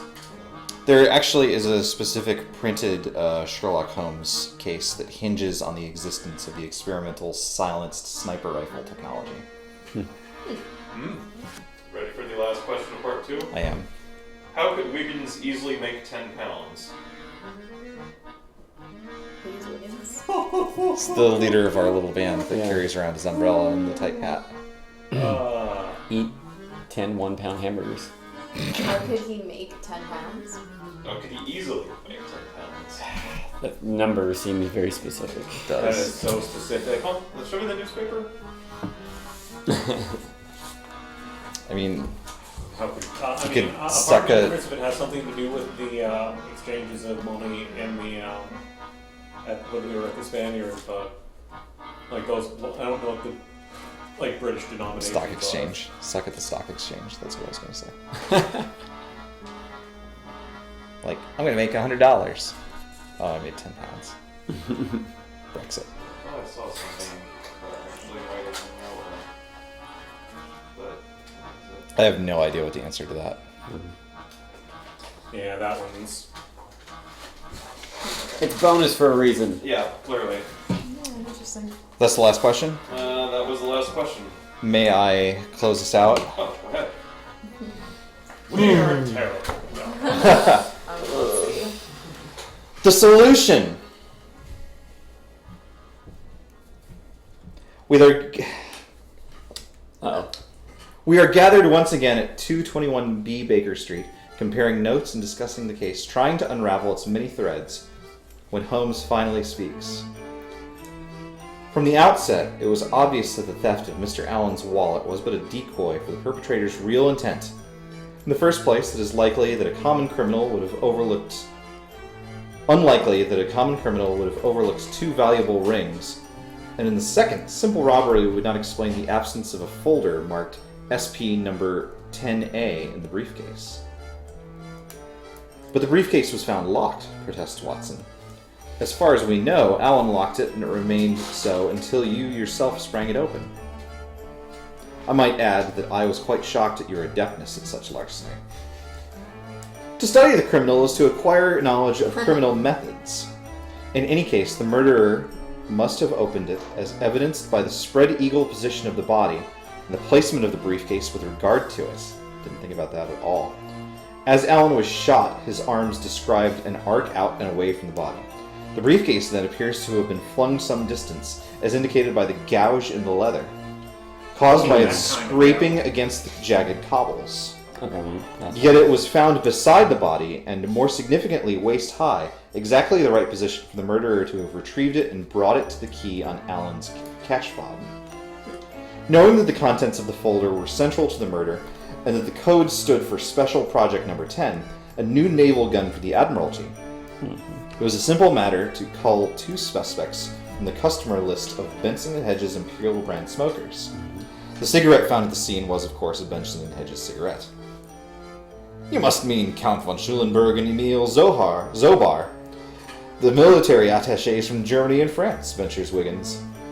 No, not at all. Remember, all technical data was kept at the Deverell Street plant. Folder SP number 10A, like the others in Allen's briefcase, contained only administrative data. Data that would have been of little or no use to a foreign power. It could, however, contain something that would be damaging to a company employee. Therefore, the two significant names on the Benson & Hedges list were those of Lord Ragland and Richard Camp. Captain Egan quite unintentionally went a long way towards clearing camp. A visit to the plant completed the job. His visits to the French embassy were certainly suspicious, asserts Watson. The photographs on his desk explain them perfectly. The church in the background, with the unfinished towers of the Notre Dame Cathedral in Paris. Mr. Camp's lady love is French and lives at the French embassy. Further, I suspect that the lady has some familial relationship to Emile Zobar. The Benson & Hedges Imperial purchased by Mr. Camp, a cigar smoker, were intended as a gift for Monsieur Zobar. By that process of elimination, then, Lord Ragland is our man. But why? What was the damaging information in the folder, asks Watson. From the cryptic wire sent to Egan, and the note concerning Spaniards intercepted by Allen, which, by the way, explains why a note signed AM was in Allen's handwriting. It is clear that Ragland was selling Special Project Number 10 to a foreign power. Whatever evidence Allen had was in the folder and about to be taken to Captain Egan. I believe Mr. Allen went to the plant that morning to confront Lord Ragland with that evidence. When he intercepted the note, he saw a chance to catch Ragland and AM, Alexei Meshkov, military attaché at the Russian embassy, red-handed. He set up the meeting with Egan and was ready to pounce. Ragland, for his part, was either told of Allen's surprise visit and the intercepted note, or else he detected something amiss with the note itself. He probably waited during the day for the axe to fall, and when it didn't, he realized that Allen was playing a waiting game. He took up station in the alley, knowing that Allen would come that way, and shot him. Wow, nice. Holmes solved the case by following 4 leads. Jesus. He visited the crime scene and the Grant Society of Armaments. Did we go there? Grant That's Society the of arms place. Yeah, okay. Yeah. Oh, because Those he are would have both the talked... same thing. Yeah, okay. So far, so good. He then investigated the cigarette butt by going straight to its maker, Benson and Hedges. Well done, Lois. Then he met Captain Egan at the Admiralty, and thanks to the name of the street obtained at the Society of Armaments in the map of London, he finally went to the Deverell Street manufacture plant, scoring 100 points. For this case, this is important for our leads, so maybe make a note next to these notes, or these leads. The leads at 47 Northwest, which is Captain Egan's residence.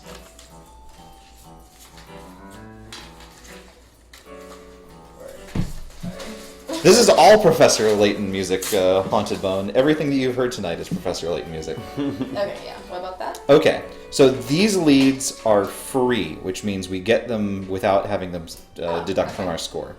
So first is Captain Egan's residence, 47 Northwest. Okay. The second is William Linhart's residence, which we didn't go to. Okay. But we went to in the tutorial and were flummoxed with.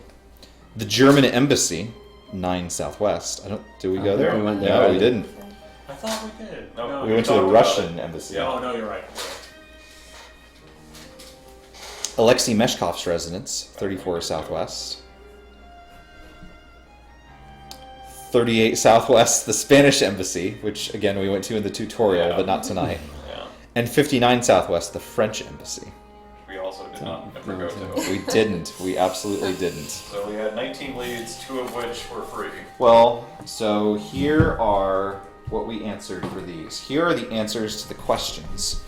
To tally your score, add the points obtained by answering these questions. Then count the number of leads that you followed that aren't free. Then compare. Okay. So, who killed Courtney Allen? Lord Ragland. 25 points. Yeah, points. Why was he murdered? He had discovered that Lord Ragland was about to sell SP number 10A to a foreign power. 25 points. What was the significance of the message found in Courtney Allen's notebook? It's where the sale of the SP number 10A to Alexei Meshkov took place. 25 points. What was the reason for Richard Camp's visits to the French embassy? He was visiting his fiancée, Annette Sauvard. 25 points. My word. 100 from part 1. Wow. Nailed it. Part 2. Why was the tip of the cigarette found at the scene of the crime pinched all around evenly? Because it was smoked through a cigarette holder. 10 points. That's fine. Who was Courtney Allen's paramour at the time of his death?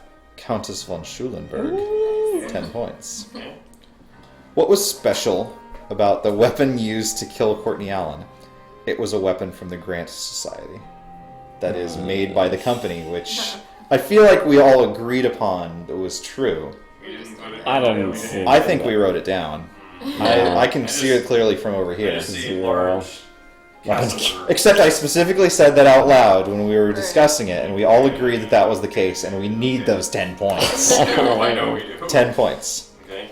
How could Wiggins easily make 10 pounds? Oh. By returning the earring to Countess von Schulenburg. See the ad in the newspaper. It was lost during her meeting with Alan. I didn't see 10 because I was looking for the number. I was looking for the number 10. It was right there. That's how they wrote it back in 1888. God. Alas, Oh, she well. lost it during a meeting with Alan at the Bishop's Finger. Well, if we took 10 from number 3, we should take 5 for that one. Oh well.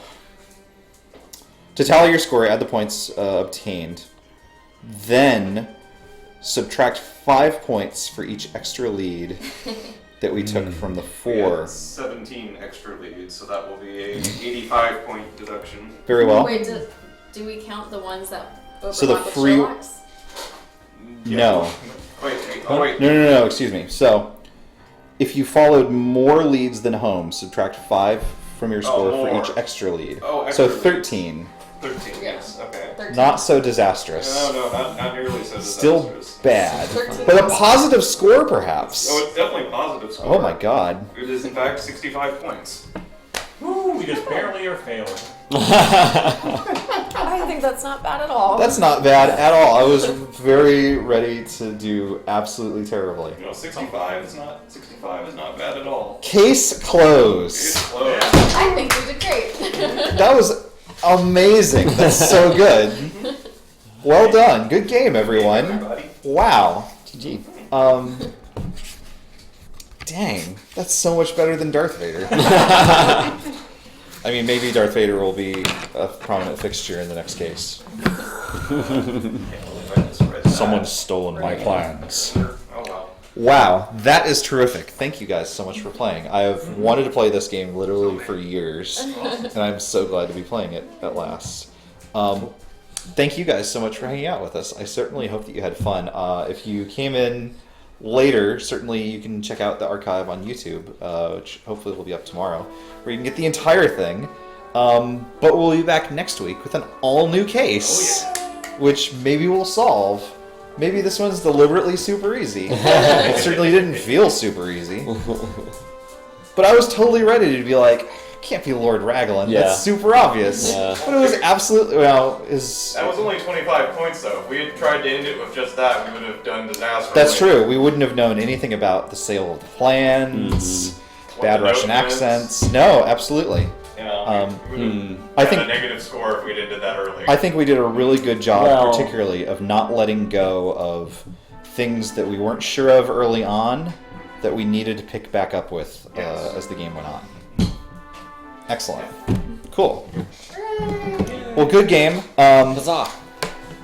Like I said, we'll be back with another case next Thursday. We'll be back with more Dungeons and Dragons on Tuesday. And that's all we got.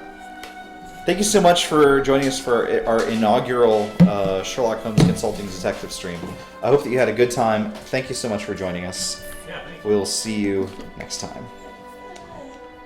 Goodbye, Polo. Goodbye, Bye, Paula. Paula.